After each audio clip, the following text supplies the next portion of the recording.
స్థుతిస్తూ ఉంటున్నాం. జాన్ ఆంతోనన్ గారు వస్తారు, అన్న వస్తూ ఉంటున్నారు. అయ్యగారిని స్టేజ్ మీదకి ఆహ్వానిస్తూ ఉంటున్నాం. అన్నగారు ప్లీజ్ వెల్కమ్. చప్పట్లు కొడదాము, దేవునికి మహిమ కలుగును గాక. దయచేసి అయ్యా రండి. Okay okay okay okay please పైకి రండి, పైకి రండి, పైకి రండి, పైకి రండి. అదే అన్నగారికి చిన్న దయచేసి ఇక్కడ ఉంది. దేవదాస్ గారు, ఇది దేవదాస్ గారు అన్న ఏం లేదు ప్లీజ్. తెలుసు మీరు తీసుకోరని తెలుసు అన్న. మా గురించి మీరు రాకముందే మీ గురించి మేమన్నీ దేవుడు మాకు నేర్పించారు. దేవునికి మహిమ కలుగును గాక.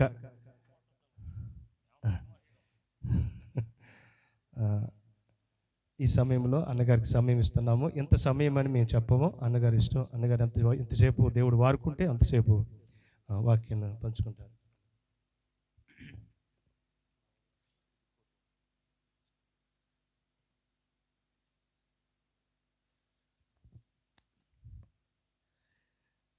యేసుక్రీస్తు ప్రభువారు ఈ లోకంలోకి వచ్చినటువంటి ఆ సందర్భాన్ని మనం జ్ఞాపకం చేసుకునేటువంటి దినాలు క్రిస్మస్ పండుగ కదా. అయితే యేసుక్రీస్తు ప్రభువారు ఈ లోకంలోకి 2 పనులు చేయడానికి వచ్చాడు. ఒకటి ఆయన ఒక్కడే చేయగలిగే పని, ఇంకొకటి ఆయన మనకి మాదిరి చూపించేటువంటి పని. 2 పనులు చేశాడు. ఆయన ఒక్కడే చేసేటువంటి పని మనందరికీ తెలిసిందే. ఏంటది అని అంటే, మనందరి పాపాలు తన మీద వేసుకొని శిలువ మీద చనిపోయి ఆయన తిరిగి పునరుద్ధానుడై మనందరికీ రక్షణని అనుగ్రహించడం. అయితే ఆయన ఒక్కడే చేయగలడు, ఆయన చేశాడు. దాని గురించి నేను మాట్లాడినప్పుడు అయితే ఇంకో పని చేయడానికి వచ్చాడు. ఏంటి అది అని అంటే, మనకు ఒక మాదిరిని చూపించడానికి ఆయన వచ్చాడు. ఓకే, సో మొదటిదేమో మిషన్ అంటారు, రెండోదేమో మోడల్ అంటారు. మొదటిదేమో ఆయన యొక్క ఉద్యమం, లేకపోతే ఆయన యొక్క ప్రాముఖ్యమైనటువంటి ఉద్దేశం. రెండోది ఏంటంటే ఆయన మనకి అనుగ్రహించినటువంటి ఒక ఆదర్శం, లేకపోతే ఒక మాదిరి. అది ఆయన చేసింది. ఇప్పుడు నేను రెండో భాగాన్ని మీకు అందించాలనుకుంటున్నాను. అయితే నాకు అర్థమైందంటే మీలో ఎక్కువ శాతం మంది సేవకులు, సేవకురాళ్ళు అని. అయితే సేవకుడు అనేటువంటి మాటకు అద్భుతమైనటువంటి మాదిరిని చూపించింది యేసయ్య. కాబట్టి మనము సేవకులము అని అనిపించుకోవాలనుకుంటే, యేసు ప్రభు ఏమైతే చేశాడో, ఎలాగైతే జీవించాడో, ఏదైతే మాదిరి చూపించాడో దాన్ని కొద్దో గొప్ప మన జీవితంలో ప్రయత్నించడం అయినా మొదలు పెట్టాలి. అంటే క్రికెట్ ఆడే వాళ్ళందరూ క్రికెట్ ప్లేయర్లే, కానీ అందరూ సచిన్ టెండూల్కర్ అవ్వక్కర్లా. కానీ బ్యాటు బాల్ ఉంటాయి, వెనకాల 3 కర్రలు ఉంటాయి అని అట్లీస్ట్ అవగాహన ఉంటే వాడిని క్రికెట్ ప్లేయర్ అంటారు కదా. అదేవిధంగా యేసు ప్రభు లాగా అందరూ సేవకులు అయిపోరు, ఆ స్థాయికి అయిపోరు. కానీ అసలు సేవకుడు అంటే ఇది, అది నా గురి, అది నా గమ్యం, నేను ఆ స్థాయికి ఎదగాలి అనేటువంటి ఆలోచన మనకు ఉంటే కనుక పర్లా, మనం ఆ మార్గంలో ఉన్నామని మనం అర్థం చేసుకోగలుగుతాం. కాబట్టి యేసు ప్రభు వారు చూపించినటువంటి మాదిరి ఏంటి అనే దాన్ని మనం చూద్దాం. ఫిలిప్పీలకు రాసినటువంటి పత్రిక 2వ అధ్యాయము. ఇది నేను పరిచయం లాగా చెప్తుంది. నేను మెయిన్ మెసేజ్ దీని మీద కాదు, జస్ట్ ఒక మాట చూపించి నేను ముందుకు వెళ్ళిపోతాను. ఓకే, ఫిలిప్పీలకు రాసిన పత్రిక 2వ అధ్యాయం 5వ వచనం నుంచి చదువుతున్నాను. క్రీస్తు యేసునకు కలిగిన ఈ మనస్సు మీరును కలిగి ఉండడి. అంటే పౌలు భక్తుడు క్రీస్తు మనస్సు ఏమై ఉందో రాయబోతున్నాడు. తర్వాత ఆయన రాసి ఇదిగో ఎంత గొప్పోడు ఈయన అని మనం ఫోటో కట్టుకొని దండేసుకుందామని కాదు. ఆయన అది ఎందుకు చూపిస్తున్నాడంటే, అది మీరు మీ ముందు ఫోటో కట్టి దండేసుకోవడానికి కాదు, దాన్ని మీరు గురిగా పెట్టుకొని, మాదిరిగా పెట్టుకొని అలాగ మీరు జీవించాలి. అది పౌలు భక్తుడు చెప్పాలనుకున్నటువంటి విషయం. కాబట్టి మీలో ఎవరికైనా ఏమండి ఇప్పుడు చెప్తున్నటువంటి విషయాలు ఏమైందమ్మా మైక్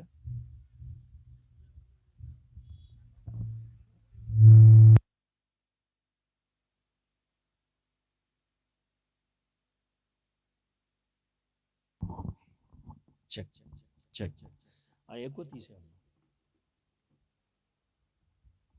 రైట్, చెక్.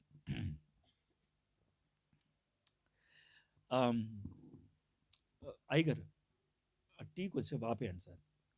ఇప్పుడు పాస్టర్లు చచ్చిపోరు టీ తాగకపోతే. ప్లీజ్ మీరు వాక్యానికి విలువ ఇవ్వాలి సార్. నన్ను ఇంత దూరం నుంచి తీసుకొచ్చి రాత్రి అంతా నిద్ర లేకుండా నేను వాక్యం చెప్తా ఉంటే మీరు టీ తాగుతానంటే ఎలా ఉంటుంది నాకు? అర్థమైందా? అది పరిస్థితి. కొంచెంసేపు వినండి వాక్యం, తప్పేం లేదు. నేను బలిసినోడు నేను కాదు. రాత్రి 2 గంటల నుంచి ప్రయాణం చేస్తూ ఉన్నాను. ఇప్పుడు దాకా నిద్రపోలేదు. రాత్రి 2 గంటలకు ఎక్కాను నేను. ఇప్పుడు దాకా నిద్రపోలేదు. ఈయన బోల్డ్ బతినాడు, పడుకోండి సార్ అని. పడుకుంటే బాగోదని లేచి వచ్చా. కాబట్టి నా విషయం నాకు అర్థమైంది కదా. సో టీ లేదు, చచ్చిపోరు మీరు. తర్వాత అన్నం పెడతారు కదా అన్నం, బాగా తినేసేయండి. ఇప్పుడు వినండి వాక్యం. ఓకే, ప్లీజ్ వినండి. క్రీస్తు యేసునకు కలిగిన ఈ మనసు మీరును కలిగి ఉంటాడు. కాబట్టి ఇది సాధ్యం కాకపోతే పౌలు భక్తుడు ఈ విధంగా రాసి ఉండేవాడు కాదు. రెండోది, ఇది మనకి దేవుడు ఇచ్చినటువంటి ఆజ్ఞ పరిశుద్ధాత్ముని ద్వారా. పౌలు భక్తుడి ద్వారా పరిశుద్ధాత్ముడు మనకి ఇచ్చినటువంటి ఆజ్ఞ. దాంట్లో ఎటువంటి అనుమానం లేదు. ఈ ఆజ్ఞను మనం శిరసా వహించాలి. ఈ ఆజ్ఞ అందరికి ఇచ్చేది కాదు. ఇది నాయకులకి ఇచ్చేది, సేవకులకి ఇచ్చేది. కాబట్టి వాళ్ళకి ఈ విషయాలు చెప్పగలుగుతాం. ఇది జనరల్ పబ్లిక్కి చెప్పలేనటువంటి విషయం ఇది. కాబట్టి ఆ విషయం మీరు గుర్తుపెట్టుకోండి. మరి ఇది ఎంతమందికి వెళ్తుందో లైవ్ నాకు తెలియదు. మరి వాళ్ళకి ఇబ్బందికరంగా ఉండొచ్చు. ఎందుకంటే నాయకులకి నేను మాట్లాడుతున్నాను. కాబట్టి దీన్ని ఆపేస్తే మంచిది. రికార్డ్ చేసుకొని పెట్టుకోండి. పర్లేదు, ఏం పర్లేదు, ఆపేసాను. రికార్డ్ చేసుకోండి. అంతేకాదు నేను లైవ్ వెళ్ళట్లేదుగా. Very good, okay. ఎందుకని చెప్తున్నానంటే, యేసుప్రభు వారు కొన్నిసార్లు శిష్యుల్ని పిలిచి వాళ్ళకి కొన్ని విషయాలే చెప్పాడు, అన్ని విషయాలు చెప్పలేదు. ముగ్గురిని పిలిచి ఇంకొన్ని విషయాలు చెప్పాడు. యోహాన్ని పిలిచి ఇంకొన్ని విషయాలు చెప్పాడు. అంటే మనకు ఒక విధంగా చెప్పాలంటే సర్కిల్గా ఉంటుంది అన్నట్టు. జనరల్గా అందరికీ చెప్పింది, తర్వాత 70 మందికి చెప్పింది, తర్వాత 12 మందికి చెప్పింది, తర్వాత ముగ్గురికి చెప్పింది, తర్వాత ఒక్కడికి చెప్పింది. సో అదేవిధంగా మనం కూడా, సేవకులు కూడా గుర్తుపెట్టుకోండి, అన్ని విషయాలు అందరికీ చెప్పేకో. ఓకే, సో మనం ఆ విధంగా స్థాయిలు పెట్టుకొని స్థాయిని బట్టి మనం మాట్లాడుతూ నేర్చుకున్నట్లయితే కనుక బాగుంటుంది. మీరు పెద్దవాళ్ళు కాబట్టి, ఎదిగిన వాళ్ళు కాబట్టి, వాక్యం తెలిసిన వాళ్ళు కాబట్టి మీకు చెప్తున్నాను. సరే, ఆయన ఏం చెప్తున్నాడో చూద్దాం. 6వ వచనం నుంచి. ఆయన దేవుని స్వరూపం కలిగిన వాడై ఉండి దేవునితో సమానముగా ఉండుట విడిచిపెట్టకూడని భాగ్యమని ఎంచుకొనలేదు, కానీ మనుషుల పోలికగా పుట్టి దాసుని స్వరూపమును ధరించుకొని తన్ను తానే రిక్తునిగా చేసుకొనను. దీంట్లో 2 పదాలు నేను ఉపయోగిస్తాను. ఆయన దేవుడు, ఆయన దాసుడయ్యాడు. ఆయన దేవుడు, ఆయన దాసుడయ్యాడు. సో అది ఆయన చెప్తున్నాడు. అంటే ఒక విధంగా చెప్పాలంటే, దైవత్వము ఆయనకున్నటువంటి గుణం, దేవుడు ఆయనకున్నటువంటి హోదా. అయితే ఆయన దాసుడిగా అవ్వటానికి ఇష్టపడ్డాడు, దాసుడయ్యాడు. సేవకుడు అని అంటే కనుక అవసరతను బట్టి ఏ స్థాయి అయినా నా స్థాయి అనుకునేవాడు. సేవకుడు అవసరతను బట్టి ఏ స్థాయి అయినా నా స్థాయి అనుకునేవాడు. ఆయన సేవకుడు. నేను దిగలేను, నేను ఎక్కలేను, నా వల్ల కాదు, నా గిరి ఇదే, నా బౌండరీ ఇదే అంటే, ఒక మాటలో చెప్పాలంటే చేత కానివాడు అని అర్థం. అంటే నేను చేయలేను అని అంటే వాడిని ఏమంటాం మనం? చేతకానివాడు అంటాం. అయ్యా వాడికి కాళ్ళు కడుగుతామంటే, ఏం మాట్లాడుతున్నాను కాళ్ళు కడగమంటావు వాడికి? నేనెవరు అనుకున్నాను? సార్ కొంచెం కింద కూర్చో, ఏమనుకున్నాను? నేను తెల్ల బట్టలు వేసుకొచ్చాను, ఇప్పుడు కింద కూర్చోమంటావేంటి? ఏమనుకున్నాను? మర్యాద ఉందా నీకు అని నువ్వు అంటే నువ్వు గీత గీసుకున్నావు, ఆ గీత దాటి వెళ్ళలేను అంటున్నావు. చేత కదా నోట. యేసు ప్రభు వారు దేవుడు, దాసుడైపోయాడు. మనం కుర్చీ దిగడానికి ఎందుకు ఫీల్ అవుతున్నావు? అవసరతను బట్టి ఇంకొకళ్ళ దగ్గరికి వెళ్ళడానికి ఎందుకు ఆలోచిస్తున్నావు? ఎందుకు సంకోచిస్తున్నావు? చేత కాకపోతే సేవ చేయలేం, ఇంకేమైనా చేస్తూ ఉండొచ్చు. దానికి నువ్వు సేవ అని పేరు పెడితే నేనేం చేయలేను. పౌలు భక్తుడు ఏమంటాడంటే, యేసే చేసిన సేవ, ఆ సేవలో ఇది జరిగింది. ఆయన దేవుడు దాసుడైపోయాడు. సో ఇది నిర్వచనం. ఈ నిర్వచనాన్ని ఆధారం చేసుకొని మీకు కొన్ని పాఠాలు చెప్దాం అనుకుంటున్నాను. యేసు ప్రభు వారిని ఒకసారి అడిగారు, బాబు నువ్వు ఎందుకు వచ్చావు, నువ్వు ఎవరివి, ఏంటి అసలు నువ్వు అని అడిగారు. అడిగితే యేసు ప్రభు వారు ఒక మాట అన్నారు, నేను సేవ చేయించుకోవడానికి రాలేదు, సేవ చేయడానికి వచ్చాను. నేను సేవ చేయించుకోవడానికి రాలేదు, సేవ చేయడానికి వచ్చాను అని చాలా స్పష్టంగా చెప్పాడు. సో నేను సేవ చేయటానికే వచ్చాను. సేవ చేయటం అంటే ఏంటి? యేసయ్య ఏం చేశాడు? మనము సేవకులు అన్న దాన్ని ఏ విధంగా ఆలోచిస్తున్నాం, అది మనం ఈరోజు నేర్చుకోవాల్సింది. దీనికి ఒక సువార్తను నేను ఆధారంగా తీసుకుంటున్నాను. మనకు 4 సువార్తలు ఉన్నాయి కదా. ఒక్కొక్క సువార్తలో సువార్థికుడు అంటే మత్తయి కానీ లూకా కానీ ఆయన సువార్థికుడు అంటారు, ఎందుకంటే ఆయన రాశాడు కాబట్టి. ఒక్కొక్క సువార్థికుడు ఎవరి కోసమైతే ఆ పుస్తకం రాశాడో వాళ్ళని దృష్టిలో పెట్టుకొని ఎలా రాస్తే బాగుంటుందో అట్లా రాశారు. ఒక చిన్న ఉదాహరణ, మత్తయి ఉన్నాడు అనుకోండి, ఆయన యూదుడు. ఆయన యూదులకు యేసయ్య క్రీస్తు అని చెప్పాలి కాబట్టి ఏం చేశాడంటే ముగ్గురిని తీసుకున్నాడు ఆయన. అబ్రాము, మోషే, దావీదు. వీళ్ళు ముగ్గురు యూదులకి చాలా ప్రాముఖ్యం. అబ్రహాం పితామహుడు, మోషే ధర్మశాస్త్రం ఇచ్చినోడు, దావీదు రాజ్యాన్ని నెలకొల్పినవాడు. అందుకని ముగ్గురు ఇంపార్టెంట్. సో యేసు ప్రభుని ఈ ముగ్గురితో ఆయన పోల్చి చూపించాడు. అబ్రహాము వంశములో వచ్చినవాడు, దావీదు కుమారుడు, మోషే కంటే గొప్పోడు.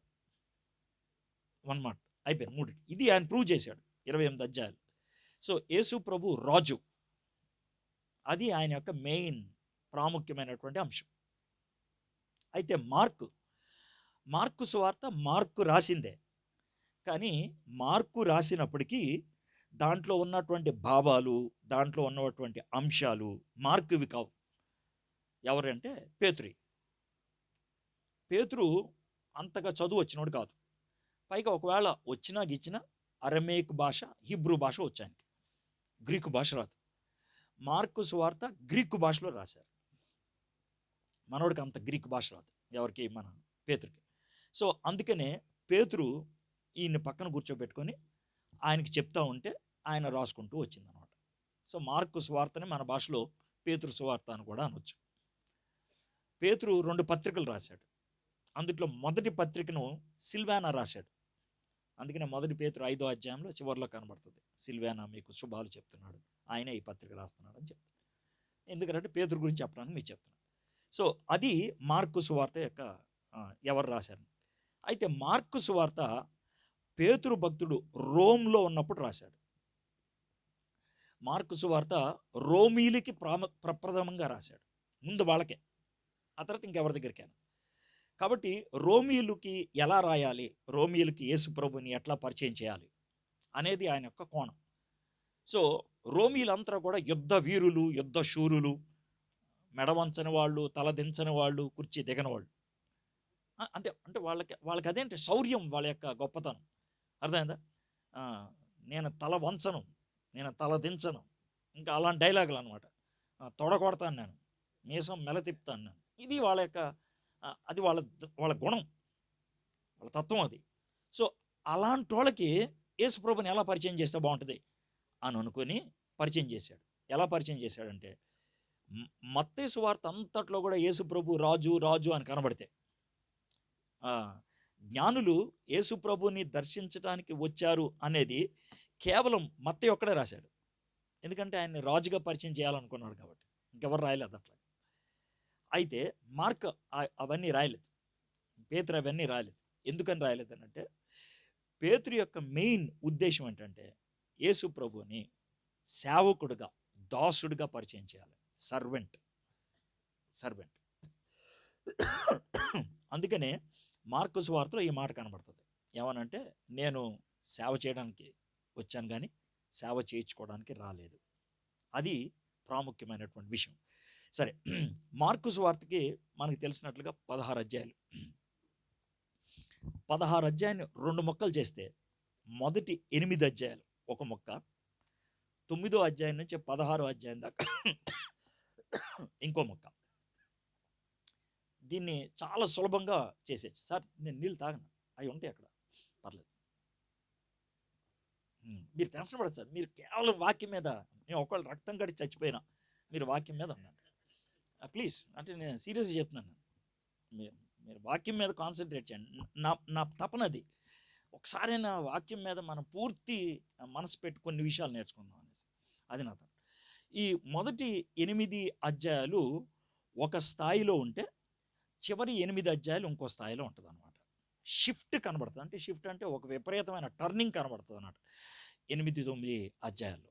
ఆ విషయాన్ని గుర్తుపెట్టుకోవాలి. అయితే మొదటి 8 అధ్యాయాల్లో మొదటి 13 వచనాలు, అంటే ఒకటో అధ్యాయం 1 నుంచి ఒకటో అధ్యాయం 13వ వచనం దాకా సిద్ధపాటు, యేసుప్రభువు వారి సిద్ధపాటు, ఆయన బాప్తిసం ఇవన్నీ ఉంటాయి. ఇక 14వ వచనం నుంచి 8వ అధ్యాయం చివరి దాకా గలలియా ప్రాంతంలో ఆయన చేసిన పరిచర్య. గలలియా అంత ఓన్లీ గలలియా, ఇంకెక్కడికి మార్క్ అలా రాసుకుంటూ వచ్చాడు అంత పేతురు. ఇక 9వ అధ్యాయంలో ఒక అద్భుతమైన అనుభవం ఉంటుంది, రూపాంతరపు అనుభవం. దాన్ని మనం కొంచెం క్షుణ్ణంగా చూస్తాం. ఆ రూపాంతరపు అనుభవం తర్వాత యేసు ప్రభువారు గలిలయ నుంచి యెరూషలేమునకు ప్రయాణం వెళ్ళిపోయాడు. యెరూషలేంకి వెళ్ళిపోయాడు. యెరూషలేంకి వెళ్ళిన తర్వాత యెరూషలేంలో ఆయన చంపబడ్డాడు. యెరూషలేంలో ఆయన పాతిటేశారు. యెరూషలేంలో ఆయన తిరిగి లేచాడు. యెరూషలేంలో తన శిష్యుల్ని మీరు వెళ్ళి సర్వలోకానికి సువార్త బోధించమన్నాడు. ఇది 16వ అధ్యాయం దాకా. సో ఈ 2 ప్రాముఖ్యమైనటువంటి భాగాలు అన్నమాట. ఎప్పుడు కూడా మనం పుస్తకాలు చదివేటప్పుడు, అంటే బైబిల్లో ఉన్న పుస్తకాలు, రచయితకి పుస్తకాలు అంటే రాసినటువంటి రచయితలు పౌలు కానీ, పేతురు కానీ, మత్తయి కానీ, యోహాను కానీ, వాళ్ళకంటూ ఒక ఒక ఆలోచన ఉంటుంది ఇలా రాయాలి అనేసి. ఆ ఆలోచన కనుక మనం పసిగట్టగలిగినట్లయితే వాక్యాన్ని బాగా అర్థం చేసుకోగలుగుతాం. ఇప్పుడు నేను చెప్పాను చూసారా, అట్లాగనమాట. కాబట్టి 8, 9 అధ్యాయాలు శిఖరం, ఓ భయంకరమైన శిఖరం. ఏంటి ఆ శిఖరం అంటే, 8వ అధ్యాయం చివరికి వచ్చేప్పటికి 27 ఆ వచనాలకు వచ్చేప్పటికి యేసు ప్రభువారు కైసరియా అనే ఊరు ప్రాంతానికి వచ్చాడు. అది చాలా ప్రాముఖ్యమైన పట్టణం.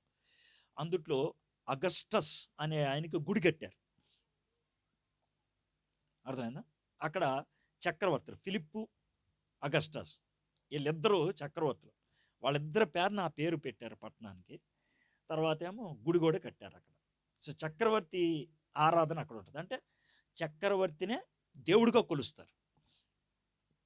ఆ ఊరికి వచ్చిన తర్వాత అప్పటికి 8 అధ్యాయాల పరిచర్య అయిపోయింది. గలిలయలో బోల్డ్ అద్భుతాలు చేశాడు ఆయన అప్పటికే. అప్పుడు శిష్యులను అందరిని కూర్చోబెట్టుకొని ఓ ప్రశ్న అడుగుతాడు, బాబు ప్రజలు ఏమనుకుంటున్నారు నా గురించి అని.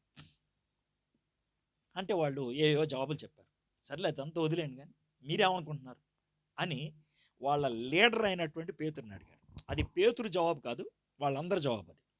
ఆయన రిప్రజెంటేటివ్, వాళ్ళకి ఒక విధంగా నాయకుడిగా ఉండి మాట్లాడుతున్నాడు. అయ్యా నువ్వే క్రీస్తువి, మేము ఎదురు చూస్తున్న దేవుని కుమారుడు నువ్వే అని అన్నాడు. యేసు ప్రభు చెయ్యి నోర్మే ఏమాడుతున్నాను అని అనలేదు. రెండోది, రే ఇక్కడికి దండ తీసుకొచ్చేసేయంట్రా, ఓ బొకే ఇవ్వంట్రా అని కూడా అనలేదు. ఇప్పుడు చూడండి, నేను అంటే ఇక్కడ నుంచి నేను మీకు ప్రతి పాయింట్ని వివరిస్తాను. ఒకటి, సబాష్ పేతురు బాగా చెప్పావు అని వెంటనే ఒక చిన్న మాట వేస్తాడు. ఆ సెంటెన్స్ పూర్తి కాకముందే ఏమంటాడంటే, ఇది నీ అంతటి నువ్వు చెప్పింది కాదులే, దేవుడు నీకు బయలుపరిచాడు కాబట్టి నువ్వు చెప్పావు. సో అక్కడ న్యూట్రలైజ్ చేశాడు. నోరు నీది, మాట దేవుడిది. ఇప్పుడు మీకు అర్థమైంది కదా దేవుని వాక్ అంటే. సో దేవుని మాట నీ నోట వస్తే నువ్వు ఎందుకు ఫీల్ అయిపోవాలి? కొంతమంది చిన్న ప్రసంగం చేస్తే ఫీల్ అయిపోతారు, సూపర్. నీ నోరు అంతే, మాట ఆయనదే. కాబట్టి మెచ్చుకుంటావు. ఎక్కడ దాకా మెచ్చుకుంటాను, నువ్వు బాగా చెప్పావు, అందుకే ఆయనకి లోబడి ఉన్నావు కాబట్టి బాగా చెప్పావు, అంతే. అంతేగాని మొత్తం నీదని నేను చెప్పను. ఇది దేవుడు బయలుపరిచాడు. అర్థమైందా? నేను అనుకుంటాను పేతురు కొంచెం ఫీలింగ్లోకి వెళ్ళి ఉంటాడు. అంటే ఫీలింగ్ అంటే బ్యాడ్ ఏం కాదు, గొప్పగానే దేవుడు నాతో మనసులో ఉండుంటారు లైట్గా. ఆ తర్వాత యేసు ప్రభువారు చెప్పడం మొదలుపెట్టారు. ఏమని చెప్పారంటే, నువ్వు చెప్పినట్లు మనుష్య కుమారుణ్ణి. ఈ మాట గుర్తుపెట్టుకోండి, నువ్వు చెప్పినట్లు నేను మనుష్య కుమారుణ్ణి. నేను 3 సార్లు చెప్తున్నాను, ఎందుకనంటే అది మీరు క్లియర్గా అర్థం చేసుకోవాలి. నువ్వు చెప్పినట్లు నేను మనుష్య కుమారుణ్ణి. మనుష్య కుమారుడు అని అంటే మనిషికి పుట్టినోడు అని కాదు. మనుష్య కుమారుడు అంటే మనిషికి పుట్టినోడు అని కాదు అర్థం.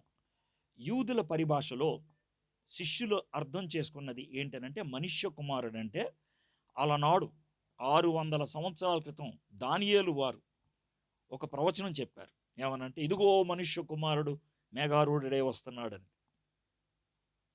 మనుష్య కుమారుడు అనేది ఈ లోకానికి వచ్చేటువంటి మెస్సియాకి ఇచ్చినటువంటి టైటిల్. సో ఆ టైటిల్ నాది అని చెప్పాడు యేసయ్య. అంటే యేసుప్రభు వారు ఏమని చెప్తున్నారు, నేనే మెస్సియా అని చెప్పాడు. అర్థమైంది కదండి. సో మనుష్య కుమారుడు అంటే అది భావం అన్నమాట. అర్థమైందా. సో యూదుల్లో ఎక్కడైనా సరే మధ్యలో నిలబడి నేను మనుష్య కుమారుణ్ణి అని అన్నప్పుడు కొన్నిసార్లు రాళ్ళు తీసుకున్న సందర్భాలు ఉంటాయి. ఎందుకనంటే యూదుడికి తెలుసు ఆ టైటిల్ ఎవరో ఉపయోగించడానికి వీల్లేదు. అది కేవలం మెస్సియా మాత్రమే ఉపయోగించాలి, అంటే రక్షకుడు మాత్రం ఉపయోగించాలి. అది యేసు ప్రభు ఉపయోగించేసుకున్నాడు. సో శిష్యులకి ఆ మాట తెలియంగానే ఫుల్ హ్యాపీ వచ్చేసింది. ఎందుకని, మనిషి కుమారుడు మన క్లోజ్ ఫ్రెండ్. ఇప్పుడు మీకు అర్థమైంది కదా, మనకి చాలా క్లోజు, మనకే ఫస్ట్ చెప్పాడు ఈయన, ఇంకెవడికి తెలీదు, ఫుల్ హ్యాపీగా ఉంటాడు. తర్వాత నెక్స్ట్ యేసు ప్రభు వారు ఏమన్నారంటే, అయ్యా మరి నన్ను ఈ నాయకులు పట్టుకెళ్తారు, ఎరగబోతారు, రోడ్డు మీద ఈడ్చుకెళ్తారు, నన్ను చంపేస్తారు, నేను 3వ దినాన్ని తిరిగి లేస్తాను అన్నాడు. వీళ్ళకి అసలేం అర్థం కావట్లా. మనిషి కుమారుడు అంటున్నాడు, ఈయనేమో రోడ్డు మీద ఈడ్చుకెళ్ళి ఎరగబోతారు అంటున్నారు. ఈ రెండు ఎలా సెట్ అవుతాయి అసలు? అది అర్థం కావట్లేదు. అది ఎలా ఉంటుందని అంటే, నాకు కేసీఆర్ బాగా తెలుసు అని అంటే కనుక మనం కొంచెం ఫీల్ అవుతాం. కేసీఆర్ బాగా తెలుసా, కొంచెం ల్యాండ్ ఇప్పిస్తారా, లేదా అది కొంచెం గొడవలు ఉన్నాయి అదే అని అంటాం. వెంటనే టకటగా చెప్పేస్తాం కదా. అవునా, ఆ ల్యాండ్ గురించి అయితే కేసీఆర్ గారు చూడరు అని అంటే ఎలా ఉంటుంది నీకు? ఊరినే ఆ ల్యాండ్ గురించి కేసీఆర్ గారు చేయలేరు అదేంటిది, నువ్వు కేసీఆర్కి బాగా దోస్త్ అంటున్నావు, ల్యాండ్ కేసీఆర్ చేయలేడు అని అంటున్నా, నీకు డౌట్ వస్తుంది కదా. ఇక్కడ కూడా అదే. ఎలాగంటే డౌట్, నువ్వు మనిషి కుమారుడు అంటున్నావు, మెస్సేజ్ అంటున్నావు, కానీ నేను ఎరగబాతారు, చంపుతారు, పాతేడతారు అంటున్నావు, ఇది ఎట్లాగా? అది అర్థం కాక పేతురు ఆల్రెడీ కొంచెం ఫీల్ అయ్యాడు కదా, దేవుడు మెచ్చుకున్నాడు అనేసి, యేసుప్రభు మెచ్చుకున్నాడని, కుదరదయా ఇది నీకు జరగడానికి వీల్లేదు అని అన్నాడు.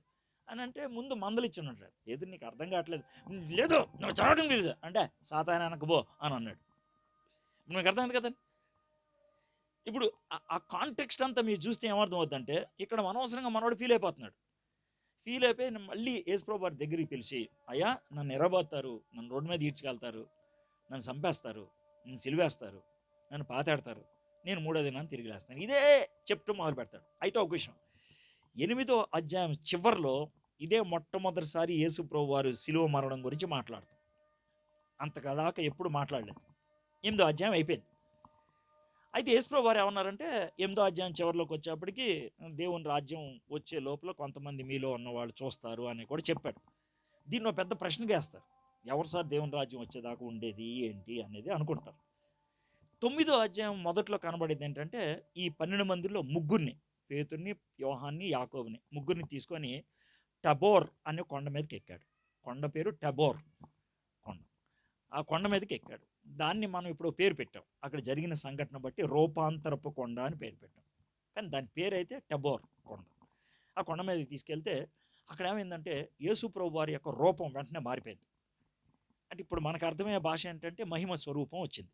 అప్పుడు వాళ్ళకి అర్థమైందో లేదో మనకు తెలియదు, మొత్తానికైతే మారిపోయాడు యేసు ప్రభు. అంతేకాకుండా ఇద్దరు వచ్చి పక్కన కూర్చున్నారు. వాళ్ళ పేర్లు ఇంట్రడక్షన్ ఎవరు ఇవ్వలేదు, వాళ్ళ నెత్తి మీద కూడా పేర్లు ఏమి లేవు. కానీ పేతురు, యోహాను, యాకోబుకి వాళ్ళ పేర్లు తెలిసిపోయినాయి. ఎలా తెలిసిపోయినా వాళ్ళకి తెలియదు. అర్థమైందా? కానీ ఇవన్నీ మీకు పెడుతున్నాను ఎందుకంటే దాని వెనకాల మీకు చివరి మాట చెప్తాను. పేతురు వెంటనే మాట్లాడుతూ మొదలు పెడతాడు, యేసయ్యా అద్భుతంగా ఉంది, మోషే కోటి, ఏలియా కోటి, నీ కోటి, 3 గుడిసెలు వేసేస్తాను, మన ఇక్కడ ఉందాం, మేము వరండాలో ఉంటాం అన్నట్లు చెప్పాడు. అర్థమైంది కదా, ఇది పరిస్థితి. అయితే వాళ్ళకి అతనికి మోషే అని, ఇతని పేరు ఏలియా అని వీళ్ళకి ఎలా తెలుసు అర్థం కాలేదు.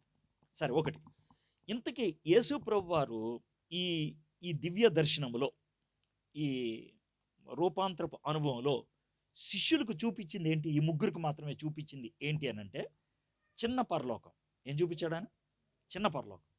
చిన్న పరలోకం అంటే ఏంటి అని అంటే, మనం పెద్ద బిల్డింగ్ కట్టాలంటే ఆ బిల్డింగ్ కట్టుకోకముందు చిన్న ప్లాన్ వేసుకుంటాం. ఈ చిన్న ప్లాన్ ప్రకారం పెద్ద బిల్డింగ్ ఉంటుంది, అవునా కదా.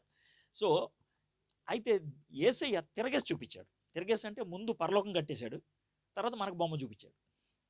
మనం ముందు బొమ్మ వేసుకొని తర్వాత పరలోకం, అదే బిల్డింగ్ కడతాం. కానీ యేసయ్య ముందు పరలోకం కట్టి తర్వాత మనకు బొమ్మ చూపించాడు. మీకు అర్థమవుతుంది కదా మేము చెప్పే భాష. చేశాడు. సో ఆ మినీ పరలోకాన్ని చూపించాడు. దాన్ని పరలోకం అని ఎందుకు అంటున్నాను అని అంటే, పరలోకంలో 3 రకాలైన మనుషులు ఉంటారు. పరలోకంలో 3 రకాలైన మనుషులు ఉంటారు. ఒకళ్ళు ఎవరంటే దేవు దేవుడు మనిషి రెండూ కలిగినటువంటి వాడు ఒకే ఒక్కడు. ఎవరైనా యేసయ్య. ఆయన ఉంటాడు. ఇంకో రకం మనుషులు ఉంటారు. ఎవరంటే చచ్చిపోయి పాతి పెట్టబడి, అంటే రక్షింపబడి చచ్చిపోయి పాతి పెట్టబడి రెండో రాకడప్పుడు ఎత్తబడేవాళ్ళు. దానికి ఎవరు రిప్రజెంటేటివ్ అంటే అక్కడ మోషే. మోషే చచ్చిపోయాడు కదా, ఆ మోషేని తీసుకెళ్ళారు. అది కొంతమంది ఉంటారు దేవుని రాకడ దాకా బతుకుండేవాళ్ళు. ఒకవేళ ఈరోజు యేసు ప్రభు వచ్చాడు అనుకోండి, ఇక్కడ నుంచి కొంతమంది లేపబడతారు. ఏంటి సార్ కొంతమంది అంటున్నారంటే, ఏమో నాకేం తెలుసు, వాళ్ళిద్దరు అవిశ్వాసం ఉన్నారేమో. సార్ మేము అందరం సేవకులు అంటే అది దాంతో అంతే. ఇస్కరియోతు యోధా కూడా సేవకుడే, పోవచ్చు. కాబట్టి ఈ మాట వినగానే మీకు కొంచెం భయం వేస్తే ప్రైజ్ ద లార్డ్, కొంచెం ఆలోచన వస్తే మంచిది, కొంచెం సీరియస్గా ఆలోచిస్తారు. ఓకే. సో చచ్చిపోకుండా క్షణకాలంలో వాళ్ళ యొక్క మహిమ శరీరంగా మారి పరలోకంకి వెళ్ళిపోతారు. దానికి రిప్రజెంటేటివ్ ఎవరంటే ఏలియా. సో ఇక్కడ మనకు 3 మనుషులు కనబడ్డారు. పరలోకంలో పరిచయాలు ఉండవు, ఒకరికి ఒకళ్ళు చెప్పుకోవటం ఉండదు. అది మనకి ఎక్కడ ఉంటుంది? ఇర్మియా రాశాడు. అక్కడ ఒకళ్ళకొకళ్ళు ఏం చెప్పుకోవటం ఉండదు. అందరికీ అన్నీ తెలిసిపోతాయి, అందరి పేర్లు తెలిసిపోతాయి, అందరూ తెలిసిపోతూ ఉంటారు. అర్థమైంది? కాబట్టి మోషే తెలిసిపోయాడు, ఏలియా తెలిసిపోయాడు. వీళ్ళ 3 కూడా కొంచెం అలాగ మార్పులు వచ్చేసాయి. సో అది మినీ పరలోకం. సో ఆ మినీ పరలోకపు అనుభవం అయిపోయిన తర్వాత కిందకు వచ్చేసారు. వస్తా ఉన్నప్పుడు యేసుప్రభు వారు అన్నారు, ఎవరితో చెప్పొద్దయా మీరు అని అన్నాడు. కిందకు వచ్చేప్పటికి ఒకడున్నాడు మోర్చిల్లే అటువంటి వాడు. వాడిని శిష్యులు స్వస్థపరచలేపారు. వాళ్ళ నాన్నగారు తీసుకొచ్చి అప్పగిస్తే యేసుప్రభు వారు చిరాకుగా మాట్లాడతారు. ఎంత చిరాకుగా మాట్లాడతారు, ఎంతకాలం ఉంటానే మీ దగ్గర, ఎంతకాలం ఉంటాను, మీరు చేయాలా దీన్ని. ఇప్పుడు మీకు అర్థమవుతుంది కదా, అంటే ఆయన నెంబర్గా హ్యాండ్ ఓవర్ చేసేస్తున్నాడు. ఇప్పుడు నేను మీకు మాదిరి చూపించా, ఇప్పుడు మీరు చేయాలి. మీకు సీక్వెన్స్ అర్థమవుతుంది కదా, స్టోరీ లాగా మీరు చేయాలా అని అన్నాడు. సరే వాళ్ళు అని చెప్పిన తర్వాత వెళ్ళిపోతున్నప్పుడు 9వ అధ్యాయం ఒకసారి తీయండి. ఇక్కడ నుంచి అక్కడక్కడ కొన్ని వచనాలు చూపిస్తాను. 31వ వచనం, 9వ అధ్యాయం 30. ఏలయనగా ఆయన తన శిష్యులకు బోధించుచు, ఏం చేశాడు ఆయన? బోధిస్తున్నాడు. ఇది గుర్తుపెట్టుకోండి, చెప్పటం వేరు, బోధించటం వేరు. చెప్పడం అంటే అయ్యా నన్ను వాళ్ళు అప్పగిస్తారు, ఎరగబాదేస్తారు, ఇది చెప్పడం. కానీ చెప్పడం కాదు, ఇది బోధించటం. అంటే కూర్చోపెట్టి చక్కగా వివరిస్తున్నాడు. మనుష్య కుమారుడు మనుష్యుల చేతికి అప్పగింపబడుచున్నాడు, వారు ఆయనను చంపెదురు, చంపబడిన 3 దినములకు ఆయన లేచునని వారితో చెప్పాను. వారు ఈ మాట గ్రహింపలేదు కానీ ఆయన అడగా భయపడ్డారు. వాళ్ళు భయపడ్డారు. సో ఇది మళ్ళీ రెండోసారి 8వ అధ్యాయం చివరిలో ఒకసారి చెప్పాడు. సేమ్ మళ్ళీ ఇక్కడ రిపీట్ చేశాడు. నేను శ్రమ గుండా వెళ్ళాల్సిందే, చావు గుండా వెళ్ళాల్సిందే, నేను మనుష్య కుమారుని, డౌట్ లేదు, పక్కా చెప్పాడు. అయితే ఒక్క విషయం చూడండి, వీళ్ళు ఎంత శిష్యులు ఎలాంటి వాళ్ళు అంటే సేమ్ మనలాంటి వాళ్ళు అనడానికి అద్భుతమైన ఉదాహరణ. మనం వాక్యాలు వింటాం, చాలామంది చెప్తారు, కానీ మన గుణం మాత్రం మారదు, మన బుద్ధి మాత్రం మారదు. వీళ్ళు కూడా సేమ్ టు సేమ్, బుద్ధి మాత్రం మారలేదు. ఇప్పటికీ ఆయన ఒకసారి చెప్పాడు, రూపాంతరపు అనుభవం ఇచ్చాడు 3కి. ఆ తర్వాత మళ్ళీ ఒక అద్భుతం చేశాడు. నేను ఎంతకాలం ఉంటానయ్యా మీ మధ్యన అని చెప్పాడు. తర్వాత మళ్ళీ ఒకసారి కూర్చోబెట్టి బోధించాడు. ఇది జరిగిన తర్వాత 9వ అధ్యాయం 35వ వచనం నుంచి, అప్పుడు ఆయన కూర్చుండి 12 మందిని పిలిచి, ఎవడైనను మొదట వాడై ఉండే గోరిని ఎడల వాడందరిలో కడపటి వాడును, అందరికీ పరిచారకుడినై ఉండవలనని చెప్పి. ఎందుకు ఈ విధంగా అయింది అని అంటే జాగ్రత్త వినండి. ఏం చేశారంటే, ఎవడు గ్రేటరా, నేను గ్రేటా, ఆయన గ్రేటా? ఇప్పుడు ఆల్రెడీ మనిషి కుమారుడు అని చెప్పాడు ఆయన. తర్వాత మా 3కి చిన్న రుజువు కూడా ఇచ్చేశాడు. మీకు అర్థమైపోతుంది, మనం కింగ్డమ్లోకి వెళ్ళిపోతున్నాం. ఇప్పుడు మీకు అర్థమైందా? హోమ్ మినిస్టర్ ఎవరు, ఫైనాన్స్ మినిస్టర్ ఎవరు, మనం ఈ డిపార్ట్మెంట్ ఎవరికి ఇద్దాం, మాట్లాడుకొని ఉంటారు. ఇప్పుడు మీకు అర్థమైందా? శిష్యులు, ఇప్పుడు మీకు అర్థమైందా? మొత్తం క్యాబినెట్ ఫార్మ్ అయిపోయింది అక్కడ. ఆ డిస్కషన్ జరిగిందన్నమాట. జరిగితే అప్పుడు యేసయ్య వీళ్ళతో ఈ మాట చెప్తున్నాడు. కూర్చుండి 12 మందిని పిలిచి, అంటే ముందు కూర్చొని, అరే రండి ఒకసారి రండి, మీరు కూర్చోండి, అంతా కూర్చోండి, ఏం మాట్లాడుకుంటున్నారు మీరు అసలు? ఏం జరుగుతుంది అసలు? ఏమనుకుంటున్నారు? అంటే సేవకుడు అంటే ఏమనుకుంటున్నారు? నాయకుడు అంటే ఏమనుకుంటున్నారు? నేను చెప్పేటువంటి భాషలో నాయకుడు అంటే ఎవరు? నేను నాయకుడినే కదా! నేనేం చేయబోతున్నాను? నీకేం జరగబోతుంది? మీరు ఏం చేయాలనుకుంటున్నారు? అని చెప్తూ ఏమంటున్నాడంటే, ఎవడైనను మొదటి వాడై ఉండగోరిన ఎడల వాడందరిలో కడపటి వాడును, అందరికీ పరిచారకుడినై ఉండవలనని చెప్పి. ఇప్పుడు మీకు అర్థమైంది కదండి. ఇప్పుడు మీరు ఎవరైతే క్రైస్తవ సేవకులు అని పిలిపించుకుంటున్నారో, క్రైస్తవ సేవకులు అవ్వాలనేటువంటి ఆతృత, పిలుపు, ఆశ కలిగి వచ్చారో, యేసు ప్రభువారు ఇస్తున్నటువంటి ఈ నిర్వచనం, యేసు ప్రభువారు ఇస్తున్నటువంటి ఈ ఈ విషయాన్ని మీరు బాగా గమనించండి. క్రైస్తవ నాయకుడు అందరికీ సేవకుడు. అది ఆయన ఇచ్చిన మాట. నేను చెప్పిన మాట కాదు. ఒకవేళ కోపం గీపం చూపించుకోదలుచుకుంటే యేసైతే చెప్పుకోండి. ఎందుకంటే ఇది నా మాట కాదు కదా! ఇప్పుడు నేను ఆయన మాట చదివి వినిపించాను మీకు అంతే. దాన్ని వివరిస్తున్నాను నేను. మిగిలిన విషయాలను బట్టి వివరిస్తున్నాను. కాబట్టి మీకు ఏమన్నా కోపం గీపం ఉంటే యేసయ్యతో చెప్పుకోండి. మీకు ఇష్టం లేకపోతే యేసయ్యని వదిలేసి వెళ్ళిపోండి. నేనేమన్నాను? అది మీ ఇష్టం. ఇప్పుడు యేసయ్య ఎవరిని కూడా బలవంతంగా రమ్మని చెప్పడు. ఎవరిని కూడా బలవంతంగా పొమ్మని చెప్పడు. ఫ్రీడమ్ ఇస్తాడు, స్వేచ్ఛనిస్తాడు. కాబట్టి క్లియర్‌గా చెప్తున్నా. యేసుప్రభువారు ఏమన్నది, బాబు చెప్తున్నా, మీలో ఎవరన్నా నా శిష్యుడు అవ్వాలనుకుంటే, మిమ్మల్ని మీరు కాదనుకోండి, మీ సిలువ ఎత్తుకొని నా ఎంటర్ అవ్వాలని చెప్పాడు. ఒకవేళ నీకు ఇష్టం లేదంటే వెళ్ళిపో అన్నాడు. చాలామంది వెళ్ళిపోయారంట అప్పుడు. వెళ్ళిపోతారండి, పిలిచిరండి పిలిచిరండి అని ఏం అనలేదు ఆయన. అర్థమైందా? తుమ్మితే దగ్గితే ఊడిపోయే ముక్కుని ఎవడు పట్టుకోలేడంట. అర్థమైందా? ఇప్పుడు మీరు కొంతమంది తెగ ఆరాటపడిపోతూ ఉంటాడు. మా సంఘస్థులు అటు వెళ్ళిపోతున్నారు, మా వాళ్ళు ఇటు వెళ్ళిపోతున్నారు, మా వాళ్ళు అటు వెళ్ళిపోతున్నారు. పోతే బానే. పోయేవాడు మన దగ్గర ఉంటే లోనుండి ఆడు పురుగులాగా పనిచేస్తాడు. ఆడు బయటికి వెళ్ళిపోవడం మంచిది.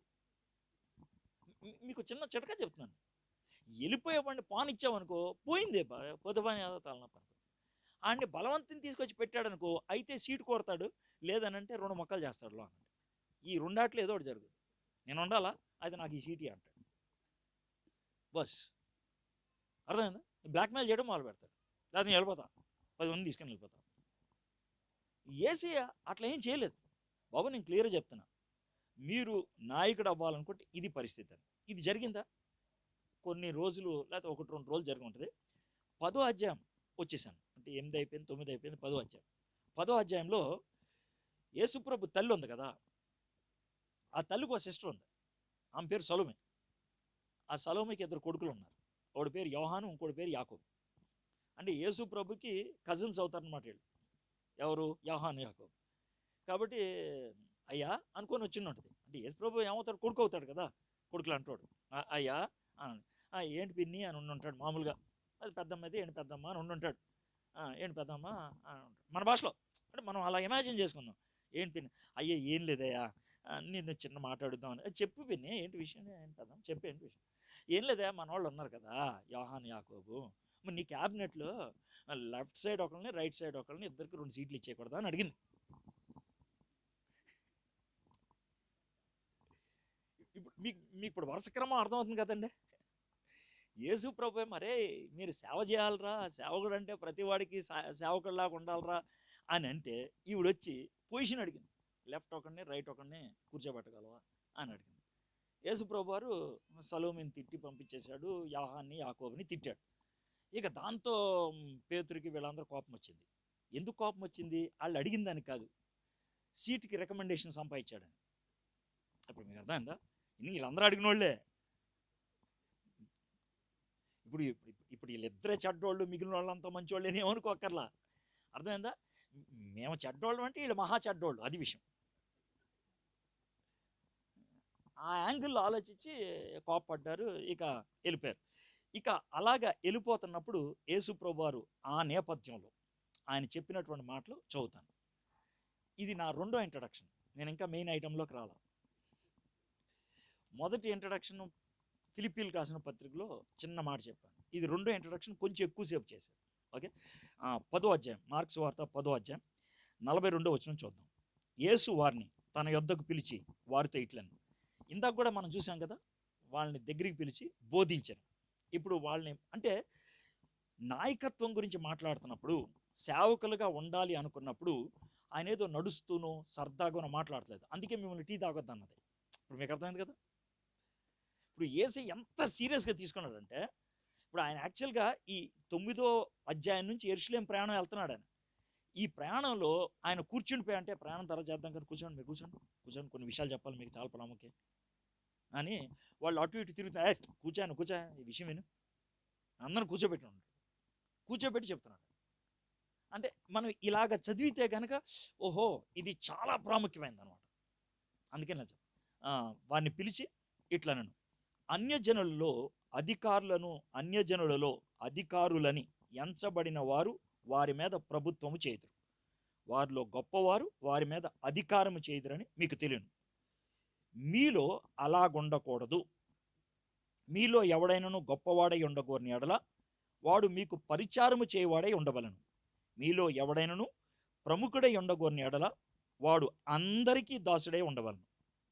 మనుష్య కుమారుడు పరిచారము చేయించుకొనుటకు రాలేదు, కానీ పరిచారము చేయుటకును అనేకులకు ప్రతిగా విమోచన క్రయధనముగా తన ప్రాణము ఇచ్చుటకును వచ్చాను. ఇప్పుడు మీకు కాంటెక్స్ట్ అంతా అర్థమైంది కదండి. 8వ అధ్యాయం నుంచి నెమ్మదిగా స్టోరీ లాగా చెప్పుకుంటూ వచ్చాను. ఈ పాఠం సడన్గా చెప్పింది కాదు. ఇప్పుడు మీకు అర్థమవుతుంది కదా. నాయకత్వపు లక్షణాల గురించి కానీ సేవకుడుగా ఉండటం గురించి కానీ సడన్గా చెప్పింది కాదు, ఒక్క మారే చెప్పింది కాదు. గత కొన్ని రోజులుగా చెప్పుకుంటూ వచ్చాడు. ఇక సీరియస్గా కూర్చోపెట్టి చెప్పడం మొదలుపెట్టాడు. అయ్యా, ప్రపంచంలో 2 రకాలైన నాయకులు ఉంటారు. ఒక నాయకుడు బయట ప్రపంచంలో ఉంటాడు, ఇంకొక నాయకుడు క్రీస్తు రాజ్యంలో ఉంటాడు. స్పష్టంగా ఉంది. అయితే బయట ప్రపంచంలో ఉన్న వాళ్ళు ఏం చేస్తారు? అన్యజనులలో అధికారులను ఎంచబడిన వారు వారి మేర ప్రభుత్వము చేయదు. అంటే అని అజ్మాయిషీ చేస్తారు, నొక్కి పడేస్తారు, కుక్కేస్తారు, వాళ్ళని నోరు తెరవనారు, వాళ్ళతో కాళ్ళు నొక్కించుకుంటారు, వాళ్ళతో కుర్చీలు తెప్పించుకుంటారు, వాళ్ళతో వంట చేయించుకుంటారు, వాళ్ళతో సొంతగా ఏమేమైతే అవసరాలు ఉన్నాయో అన్నీ తీర్చేసుకుంటారు. అది ఈ లోకంలో ఉన్నటువంటి నాయకులు ప్రభుత్వం చేయటువంటి అది. అంటే అజమాయిషీ చేసి చెప్పుకుంటారు, నాకు అధికారం ఉందే నువ్వు చెయ్యి, అది చెప్తున్నాడు అనమాట. ఇంకేమంటున్నాడు? వారిలో గొప్పవారు వారి మీద అధికారం చేయదురని మీకు తెలియదు. మీకు తెలుసు ఈ లోకంలో ఉన్నటువంటి పద్ధతి అది. ఒకటి డబ్బును బట్టి అవ్వచ్చు, రెండోది హోదాను బట్టి అవ్వచ్చు, మూడోది స్థాయిని బట్టి అవ్వచ్చు. ఈ మూడిట్లో ఏది ఉన్నప్పటికి కూడా అర్థమైందా, పైనుంచి తొక్కేస్తారు. ఇప్పుడు జాగ్రత్త వినండి. కాబట్టి బయట ప్రపంచంలో నాయకుడు అనంటే పైనుంచి ఆదేశాలు ఇచ్చేవాడు, పైనుంచి ఆదేశాలు ఇచ్చేవాడు. అయితే 43వ వచనం, అది టర్నింగ్ పాయింట్. మీలో అలాగుండకూడదు. ఎంత స్పష్టంగా చెప్పాడు చూడండి. ఒక్క మాటతో అది కొట్టిపడేశాడు. అది ఉండకూడదు మీలో. అలా అజ్మాయిషి, పైనుంచి అధికారం చలాయించడం, పైనుంచి ఒత్తిడి కలిగించడం, అది ఉండకూడదు.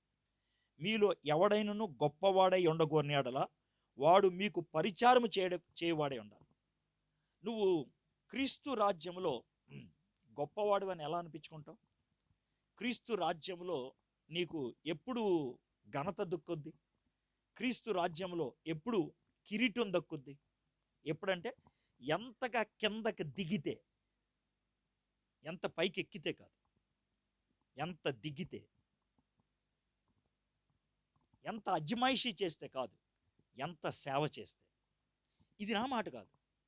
నేనేమన్నా తప్పు చెప్తున్నట్లయితే మీకు ఇప్పటికి అధికారం ఇస్తున్నాను. సార్ నువ్వు చెప్తున్న తేడా అని చెప్పు, దిగిపోతాను. నాకేం బాధలేదు. ఈ రెండిట్లో ఏదో చేయండి. నేను చెప్పేది బైబిల్లో ఉన్నది ఉన్నట్లుగా ఉన్నది అంటే మీ జీవితంలో అంగీకరించి దాన్ని చేయటానికి సాహసించండి. లేకపోతే నా వల్ల కాదు, నేను చేతగాను, నేను చేయలేదని చెప్పండి. పొలలెట్టద్దు. లేదు నేను చెప్పేది తప్పు అనుకుంటే ఆపేయండి. సరే మీరు చెప్పేది కరెక్ట్ కాదని చెప్పండి. యేసుప్రభువు వారు చెప్పిన మాటలు అయ్యి. మీలో అలాగ ఉండకూడదు. మీలో ఎవడైనాను గొప్పవాడై ఉండగోరిని ఎడల వాడు మీకు పరిచారం చేయడు వాడే ఉండవలను.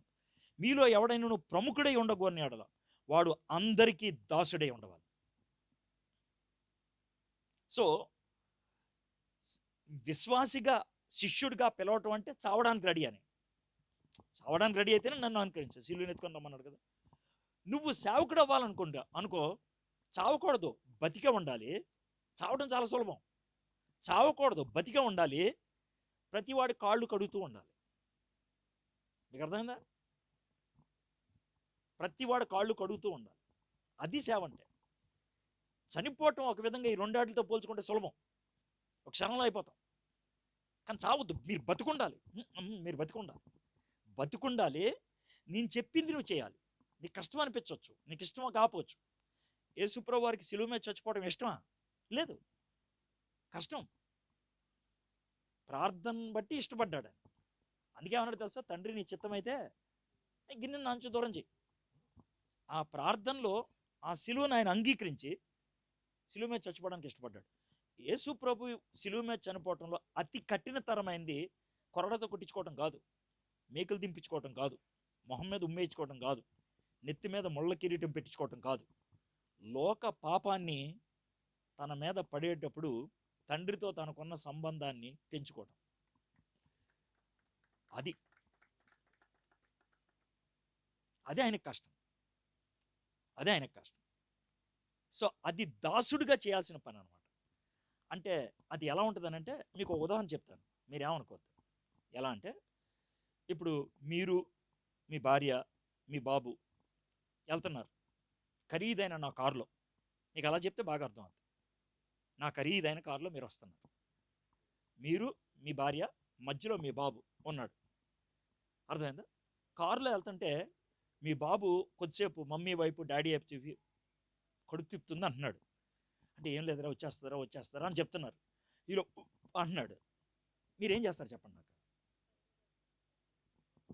నా చేతిలో ఉంది డ్రైవింగ్, మీరు ఎలా ఆపుతారు?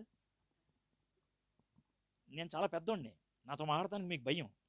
అంటే ఈ లోకంలో ఉన్న పద్ధతి చెప్తున్నాను, అప్పుడు మీకు అర్థం అవుద్ది. మీరు వెనకాల కూర్చున్నారు కారులో, తల్లిదండ్రులు అటు ఇటు ఉన్నారు, మధ్యలో బాబు అన్నాడు అంటున్నాడు. అప్పుడు మీరేం చేస్తారు చెప్పండి? మీరు బాగా ఆలోచిస్తున్నారు సార్, చాలా రియాలిటీ అది. చేయి పెట్టేస్తారు కక్కరా చేతులని. ఎందుకని? వాడు ఒకవేళ కారులో కక్కితే నేనేమనుకుంటానని, వాడి వాంతిని మీరు మోసి అవతలి తీసుకెళ్తారు. అది తక్కువ పనా చెప్పండి నాకు? తలవంపుకు కలిగే పనా చెప్పండి నాకు? వాడు అశుద్ధంగా కక్కుతున్న దాన్ని మీరు చేతిలో మోసి తీసుకెళ్తారు. అవునా కదా? అవునా కదా? యేసు ప్రభు వారు నువ్వు ఎవరికైతే సేవ చేస్తున్నావో వాళ్ళకి ఆ పని చేయమని అడిగాడు. అర్థమైందా? నేను కాలు మీద కాలు వేసుకొని కూర్చుంటానంటే నువ్వు సేవకుడు ఎలా అవుతావు? అవ్వవు, అతిథివి అవుతావు. మీ ఇద్దరు పక్క పక్కన కూర్చున్నప్పుడు మధ్యలో మీ బాబు కక్కుతుంటే చేయి పెడతారు. నేను పెడతానా? సహజంగా చెప్తాను, నేను పెడతానా? పెట్టను. చిరాకు ఫేస్ పెట్టి ఏ అని అంటాను. అవునా కదా?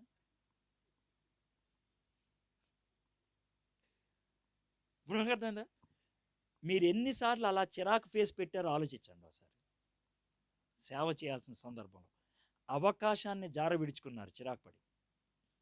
ఎక్కడ చిరాకు పడాలి అక్కడ పడాలి, ఇలాంటి పరిస్థితుల్లో కాదు. అశుద్ధాన్ని కక్కుతున్నప్పుడు దాన్ని తీసుకెళ్లాల్సిన పని టైంలో కాదు. అలాది మన పరిచర్య.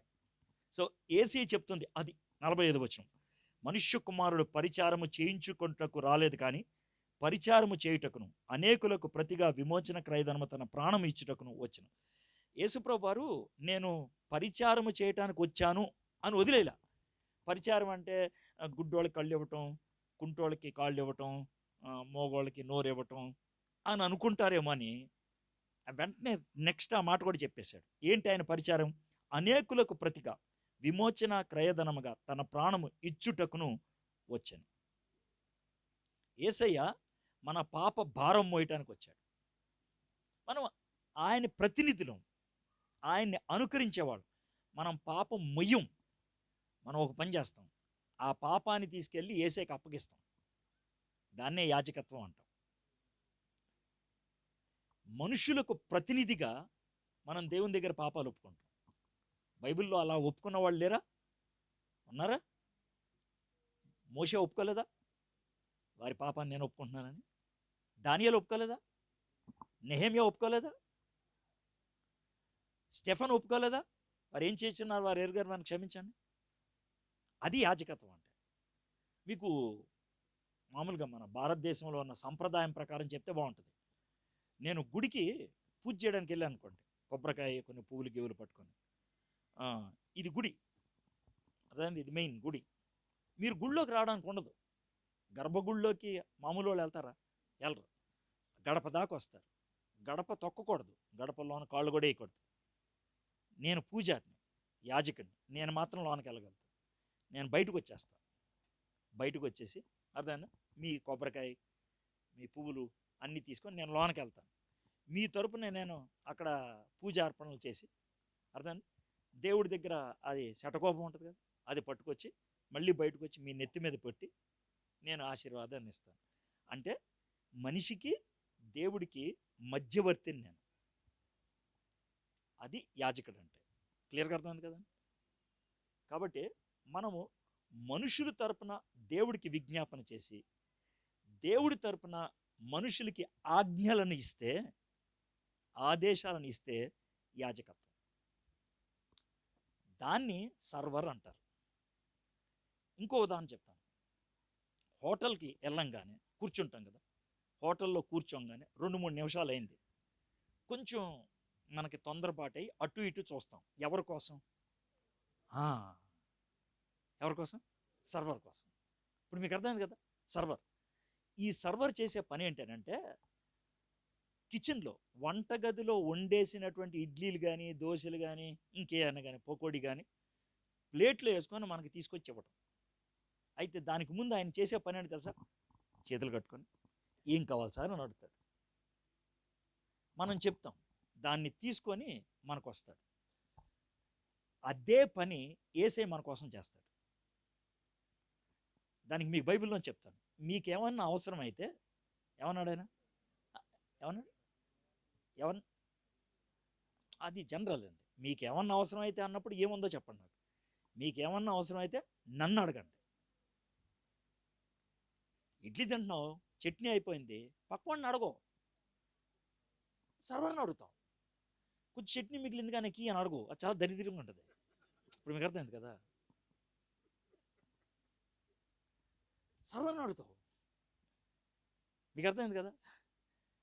కాబట్టి మన పిల్లలు మనతో కలిసి తింటున్నాం అనుకో, చట్నీ కావాలంటే అటు చూసి మన పిల్లోడికి మనం వేస్తాం చట్నీ, తప్పులేదు. కానీ నెమ్మదిగా అలవాటు చేస్తాం. అలా కాదు, నువ్వు అడగాలని. మన సంఘస్థుల గురించి అప్పుడప్పుడు మనం ప్రార్థన చేస్తాం, తప్పులేదు. కానీ ఒకటి నేర్పించాలి వాళ్ళకి. ఏంటది? నువ్వు అడగటం నేర్చుకో. ఎప్పుడు చట్నీ నీదే వేసేయద్దు, డైరెక్ట్గా చట్నీ తెచ్చుకోవడం నేర్పించు.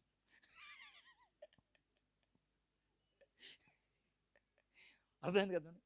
అయితే మనం ఏం చేస్తాం తెలుసా, ఎప్పుడు చట్నీ మనమే వేస్తూ ఉంటాం. పైగా దాన్ని పెద్ద సేవ అనుకుంటాం. నువ్వు సేవ చేయట్లా, పాడు చేస్తున్నావు వాడిని. అర్థమైంది కదండి మీకు. సో మనం ప్రార్థన చేసి చెప్పాలి, అమ్మ ఇలా ప్రార్థన చేయాలి. యేసుప్రభువు వారు ప్రార్థన చేసి మీరు ఇలా అడగండి అన్నాడు లేదా?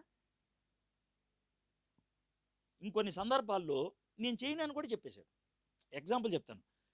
గెత్సెమనే తోటలో పేతురు నిద్రపోతున్నాడు కదా, యేసుప్రభువు వారు వచ్చి ఏం చేశాడు?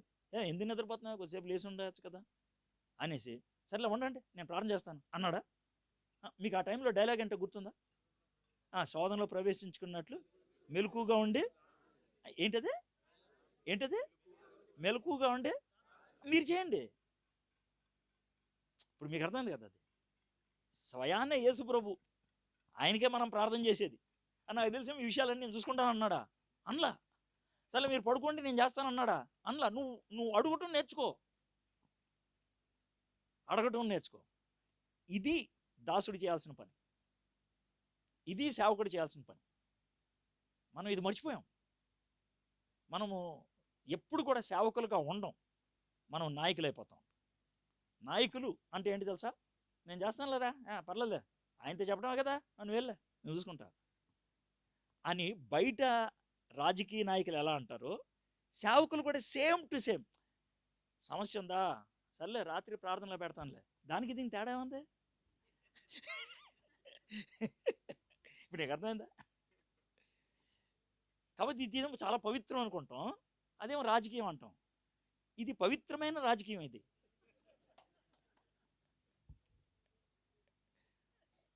పక్క అర్థమైంది కదా. నేను చెప్పుకుంటానులే, నువ్వేం వరే వద్దు అంటే దేవుడి దగ్గర ఉన్నాడు. ఇన్న దేవుడి దగ్గర అయితే సీట్ మన సీట్ పోద్దేమో అనేసి. ఎంత ఘోరం ఆలోచిస్తున్నారు ఇప్పుడు మీరే. ఇది సేవ అనుకున్నాం మనం, ఇది సేవ కాదు. యేసయ్య మాదిరిగా తీసుకుంటే మనం అలాగా ప్రవర్తించం. సరే, ఈ విధంగా చేసిన తర్వాత యేసు ప్రభు వారు తాను ఇంకా సాయంత్రం అప్పగించబడతారన్నప్పుడు చేసినటువంటి ఇంకొక పని, ఇది నా మెయిన్ అంశంగా తీసుకున్నాను. యోహాను సువార్త 13వ అధ్యాయం. అన్ని వచనాలు చదవం, ఒక 5-6 వచనాల దాకా చదివి, సేవకుడిగా మనం ఉన్నప్పుడు క్రైస్తవ నాయకత్వపు లక్షణాలు కలిగినటువంటి వాళ్ళకి ఉండేటువంటి 5 లక్షణాలు నీకు చెప్పేసి నేను ముగిస్తాను. ఇప్పుడు దాకా సేవకుడు అనే పదానికి నిర్వచనం ఇచ్చాను క్రైస్తవ దృక్పథంలో, యేసు ప్రభుని చూపించి. అది నేను చేసిన పని. ఇప్పుడు దాకా నేను చేసిన పని ఒకటే, సేవకుడు, దాసుడు, పనిచేసేవాడు అన్న దానికి నిర్వచనం ఇచ్చాను. అయితే అలాంటి దాసుడికి, అలాంటి సేవకుడికి ఉండాల్సినటువంటి 5 లక్షణాలు యేసు ప్రభు వారు చెప్పలా. ఇది ఇప్పుడు దాకా అన్నీ చెప్పినాయి, ఇప్పుడు దాకా మీకు అన్నీ చెప్పాను. ఇది చెప్పలా, చూపించాడు. అర్థమైంది. మనం ఏది చెప్తామంటే చెప్పితే అర్థం చేసుకుంటాడు అనుకునే చెప్తాం, ఏది చెప్పమంటే ఇది చెప్పినా వేస్టే అని చేసి చూపిస్తాం. సో ఇది ఆయన చేసి చూపించాడు. సో ఎంత ప్రాముఖ్యం ఆలోచించాడు. మెట్లుగా చెప్పుకుంటా వచ్చాడు. ముందు చెప్పాడు, తర్వాత బోధించాడు, తర్వాత కూర్చొని బోధించాడు, ఇప్పుడు చేసి చూపిస్తున్నాడు. సో ఇదంతా ఒక్కదాని గురించే, దాసుడు ఎలా ఉండాలి, సేవకుడు ఎలా ఉండాలి. యోహాను సువార్త 13వ అధ్యాయం. తాను ఈ లోకము నుండి తండ్రి యొద్దకు వెళ్ళవలసిన గడియ వచ్చినని యేసు పస్కా పండుగకు ముందే ఎరిగిన వాడై లోకములోనున్న తన వారిని ప్రేమించి వారిని అంతము వరకు ప్రేమించను. క్రైస్తవ సేవకుడికి, అది మామూలు బైబిల్ పదం, ఒకవేళ మీ సొంత పదాలు ఉపయోగించాలంటే క్రైస్తవ నాయకుడికి ఉండాల్సినటువంటి తొలి లక్షణం ఇది ఏంటనంటే, ఇందులో ఒక మాట తీసుకున్నాం, ఎరిగిన వాడై. ఈ పదం తీసుకున్నాం. ఎందుకని తీసుకున్నానంటే, యేసు ప్రభు వారికి టైం వచ్చిందని తెలిసింది, కానీ ఇప్పుడు ఇంకొద్దిసేపట్లో వెళ్ళిపోతున్నాడు ఈ లోకాన్ని వదిలి. ఆ విధంగా ఎరిగిన వాడే తాను ఇక్కడ నుంచి పని చేసుకోవటం మొదలుపెట్టాడు. నా ఇప్పుడు దీన్ని నేను ఎలా చెప్తాను చూడు. ఇక్కడ ఉన్నటువంటి సేవకులు కానీ విశ్వాసులు కానీ అందరికీ కూడా ఒక విషయం తెలియాలి, నేనెవరిని, దేవుడు నాకు ఇచ్చినటువంటి తలాంతులు ఏంటి, దేవుడు నాకు ఇచ్చినటువంటి వరాలు ఏంటి, ప్రతి ఒక్కళ్ళు తెలుసుకోవాలి. మీరు సేవకులు అయితే మీరు తెలుసుకోవాలి. మీరు పాస్టర్లు, వాక్యాన్ని బోధించే వాళ్ళు అయితే ఎవరికి బోధిస్తున్నారో వాళ్ళు తెలుసుకోవడానికి మీరు నేర్పించాలి. తెలుసుకుంటే ఏమవుతుంది, తెలుసుకోకపోతే ఏమవుతుంది. తెలుసుకుంటే కనుక నా పరిధి ఏంటో నాకు తెలుస్తుంది. ఒక విధంగా ఇప్పుడు అయ్యగారు వాళ్ళు నన్ను పిలిచి నాకు మైక్ ఇచ్చి వాక్యం చెప్పమన్నారు, అవునా కదా సార్, మీరు పెద్దోళ్ళు చాలా దూరం నుంచి వచ్చారు, కొద్దిసేపు కీబోర్డ్ వాయించండి అంటే నేనేమంటాను, ఏమంటాను, రాదు. బాగా చెప్పారు మీరేం చెప్పారు, మీరు రాదు, నాకు రాదు, అది నాది కాదు పని, నా పని ఇది. ఇప్పుడు మీకు అర్థమైంది కదండి. అంటే మనము ఎక్కడ నాది కాదు ఇది నాది అని పెట్టుకుంటామో అది ఎప్పుడు జరుగుద్దంటే నేనెవరినో నాకు తెలిస్తే.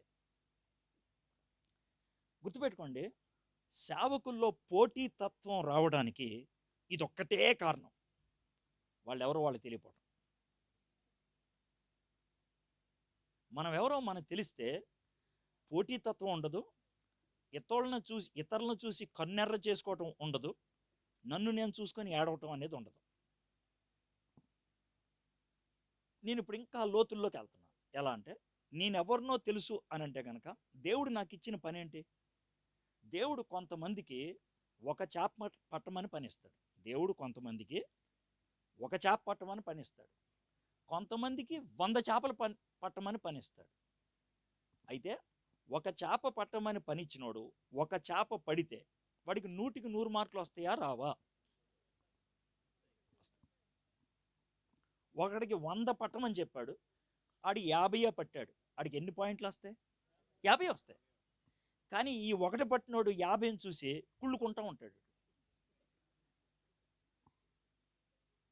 ఈ 50 పట్టినోడు ఒకడిని చూసి సూపర్ అనుకుంటాడు. ఇప్పుడు మీకు అర్థమైంది కదా హోల్ డ్రామా.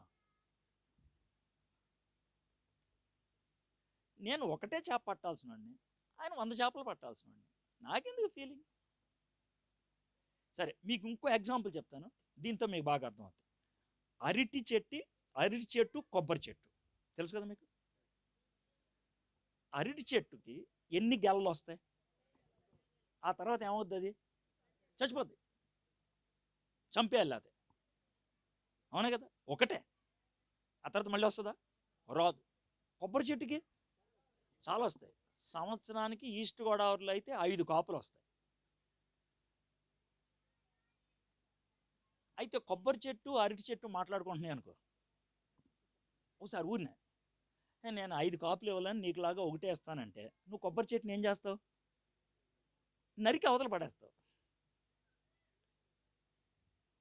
అరటి చెట్టు కొబ్బరి చెట్టు ఎంత చూసి నాకు ఒకటే వస్తుంది, నేను జీవితంలో ఏమన్నా సరే సాధించాలంటే ఏమన్నా వస్తాయా? ఏం రావు.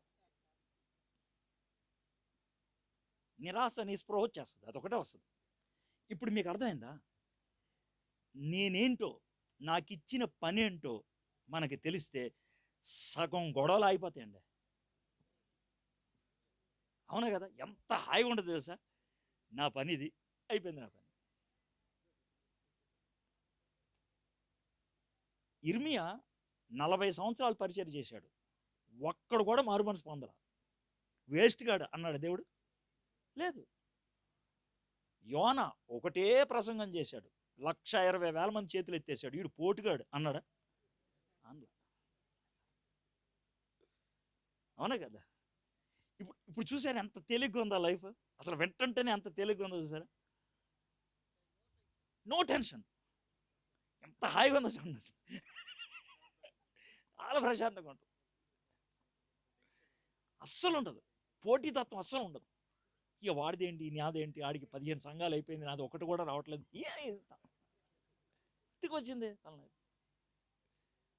దేవుడు నీకు ఇచ్చిన పని నువ్వు సంతోషంగా చేసుకుంటూ వెళ్ళిపో బాస్, అంతకంటే ఏం అవసరం లేదు.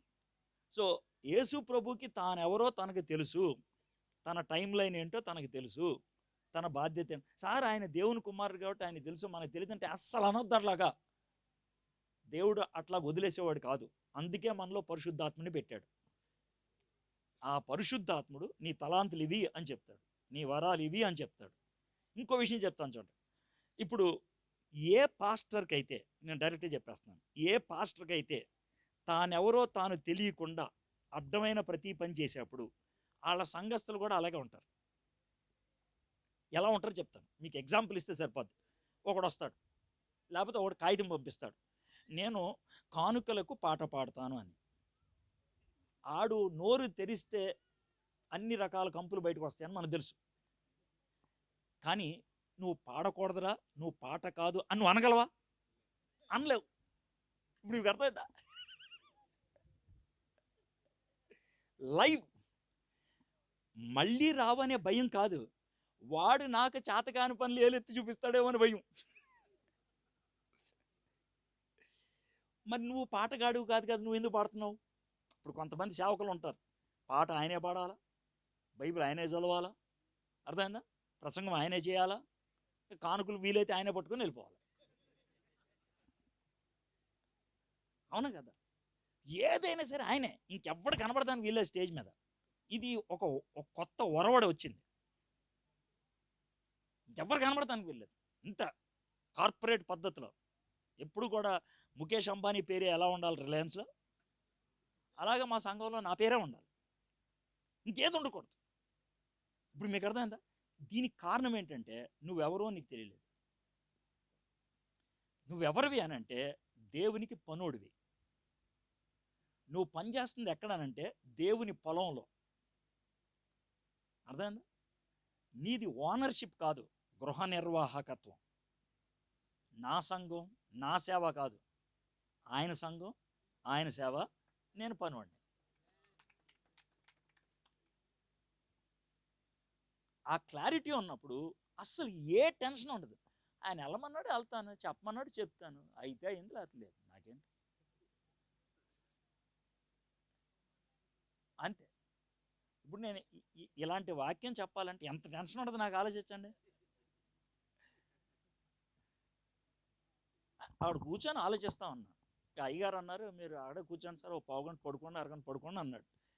వాళ్ళని అడిగాను, ఎంతమంది వస్తారు, ఎవరు వస్తారు, ఎంతమంది వస్తారంటే సంఖ్యను బట్టి మాట్లాడదామని కాదు, అంటే సేవకులు వస్తారా లేకపోతే అందరు కలిసి వస్తారా, ఇది నా ఉద్దేశం. యథార్థంగా చెప్పాలంటే వాళ్ళు చెప్పేది నాకు నమ్ముద్ది కావట్లా. ఎందుకంటే ఒక ఆయన అందరు సేవకులే వస్తారంటున్నాడు, ఇంకోళ్ళేమో అందరిని పిలిచామంటున్నాడు. ఈ రెండు జవాబులు వచ్చినాయి నాకు, అబద్ధం ఆడుకుని చెప్తున్నాను నేను.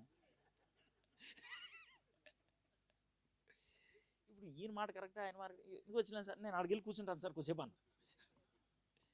వచ్చి కూర్చున్నా, కూర్చుంటే నాకు అర్థమైపోయింది మీ యొక్క ముఖ కవళికలు, మీరు చేసేటువంటి విధానాలు బట్టి మీరు 90% సేవకులు ఎక్కడ ఉన్నారు, సేవకురాళ్ళు, నాకు అర్థమైపోయింది. సో అప్పుడు నేను దేవుడిని అడిగాను, ప్రభా ఏం మాట్లాడదాం అంటే, సేవకుడి గురించి మాట్లాడు. నాకేం స్వరం సేవకుని మాట్లాడు ఏమనలా, వచ్చింది. క్లారిటీ ఇచ్చేస్తే మంచిది ఎక్కడికక్కడ. నాకు చిన్న తలంపు వచ్చింది, ఇంకా తలంపును బట్టి నేను ఇది అనుకున్నాను, ఇది మాట్లాడుతున్నాను. ఇది మాట్లాడాలి అని అంటే కాస్త భయం ఉంటుంది. ఎందుకనంటే నేను వ్యతిరేకనైపోతాను మీకు.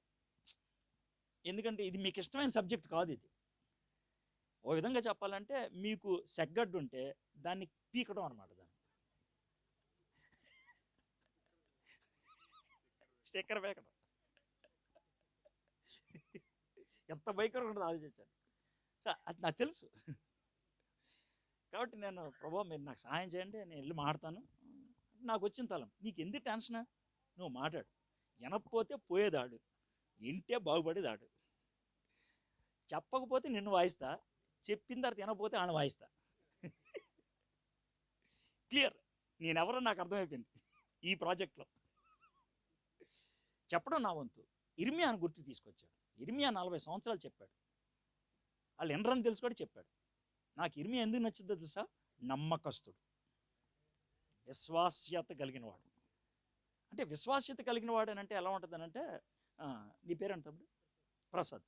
ప్రసాద్, నీ పేరేంట? సునీల్. సునీల్ గారి దగ్గరికి వెళ్ళి కొంచెం ఈ మాట చెప్పాలి, ఆయన ఎండో అయినా చెప్పు అంటే నువ్వేమంటావు? నువ్వేమంటావు? ఎందుకు సార్ చెప్పడం, ఆయన ఎండ మీరే చెప్పేస్తున్నారు కదా. నీకు దమ్ముంటే డైరెక్ట్ చెప్తావు.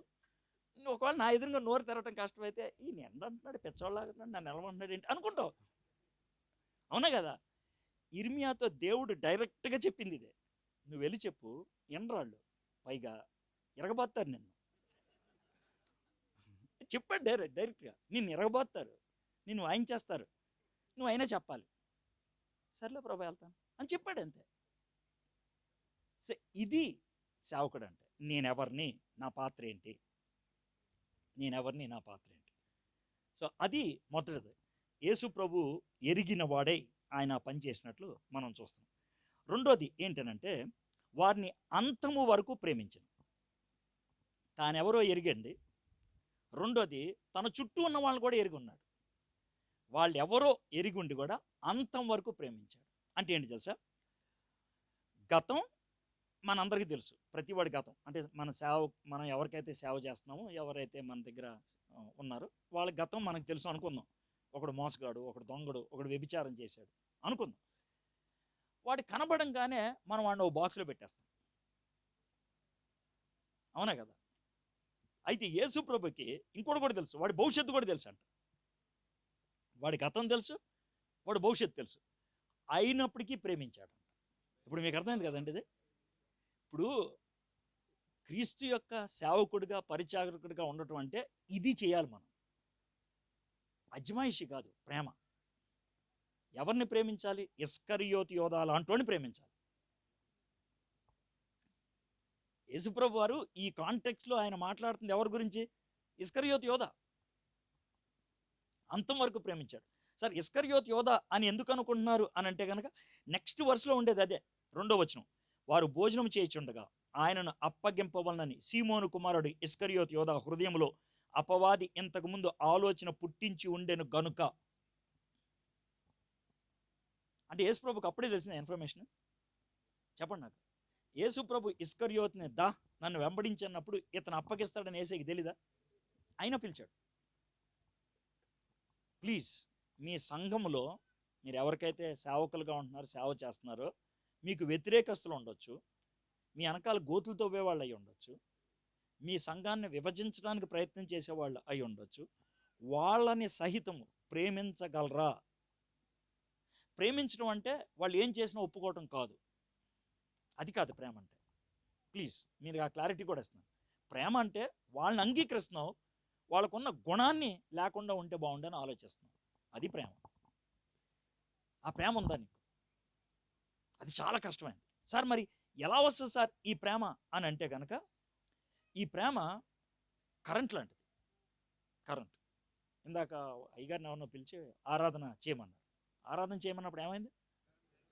మరి ఆరాధన చేయమన్నప్పుడు కరెంట్ పోగానే మైక్ పనిచేసిందా?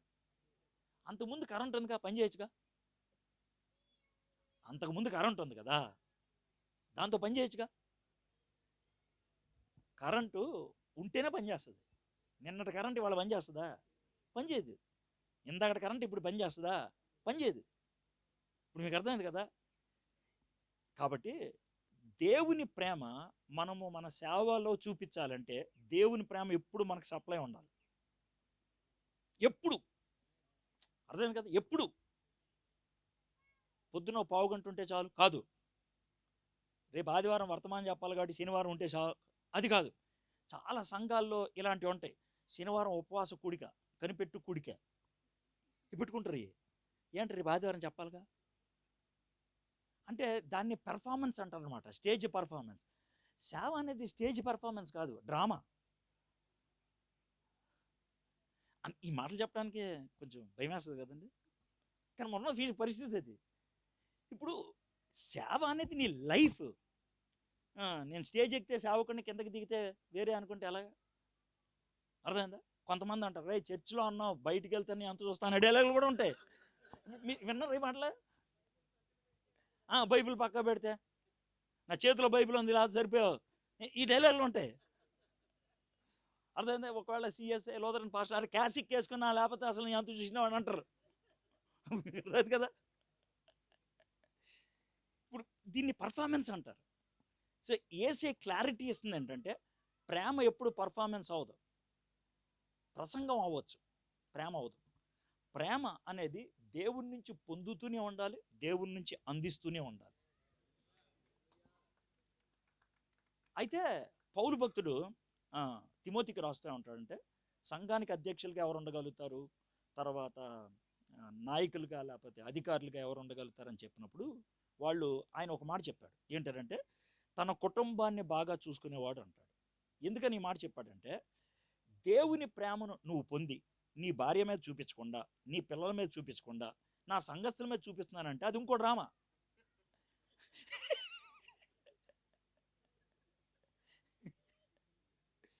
అది ఎలా ఉంటుందంటే షాప్కి వెళ్ళావు, ఓ పెన్ను ఒకటి ఇరా అన్నాడు, ₹2 పెన్ను ఇచ్చాడు. పెన్ను ఇవ్వంగానే ఏం చేస్తావు మనం? కొత్తది ఎలాగా ఒక కాగితం మీద రాస్తావు, ఎంత రాసినా రాయట్లేదు. రాయట్లేదే అన్నావు అనుకో, సారీ సార్ మర్చిపోయాను, ఈ పెన్ ఈ షాప్లో పని చేయదు కానీ ఇంటికి వెళ్తే పని చేస్తాను, కొనుక్కెళ్తావా? ఎలా ఉంటుంది?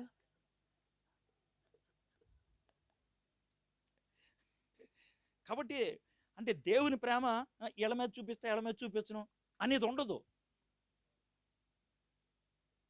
క్లారిటీ అర్థమవుతుందా? సార్ నేను మా వైఫ్ని వాళ్ళని ప్రేమిస్తాను కానీ సంఘస్థలను ప్రేమించను, లేకపోతే సంఘస్థలను ప్రేమిస్తాను కానీ నా పిల్లాన్ని ప్రేమించలేను సార్, అది గెయ్యాలి అని అంటే కనుక డ్రామా. ఇప్పుడు యేసు ప్రభు వారు ఎదురుగా 12 మంది ఉన్నారండి ఈ డైలాగ్ వేసినప్పుడు. అందుట్లో ఎవరెవరు ఉన్నారు చూద్దాం. ఎడం పక్కన కుర్చీ, కుడి పక్కన కూర్చుని యాహాని యాకోబు ఉన్నాడు. చెప్పో ఇది నీ జరగడానికి వీల్లేదన్న పేతురు ఉన్నాడు.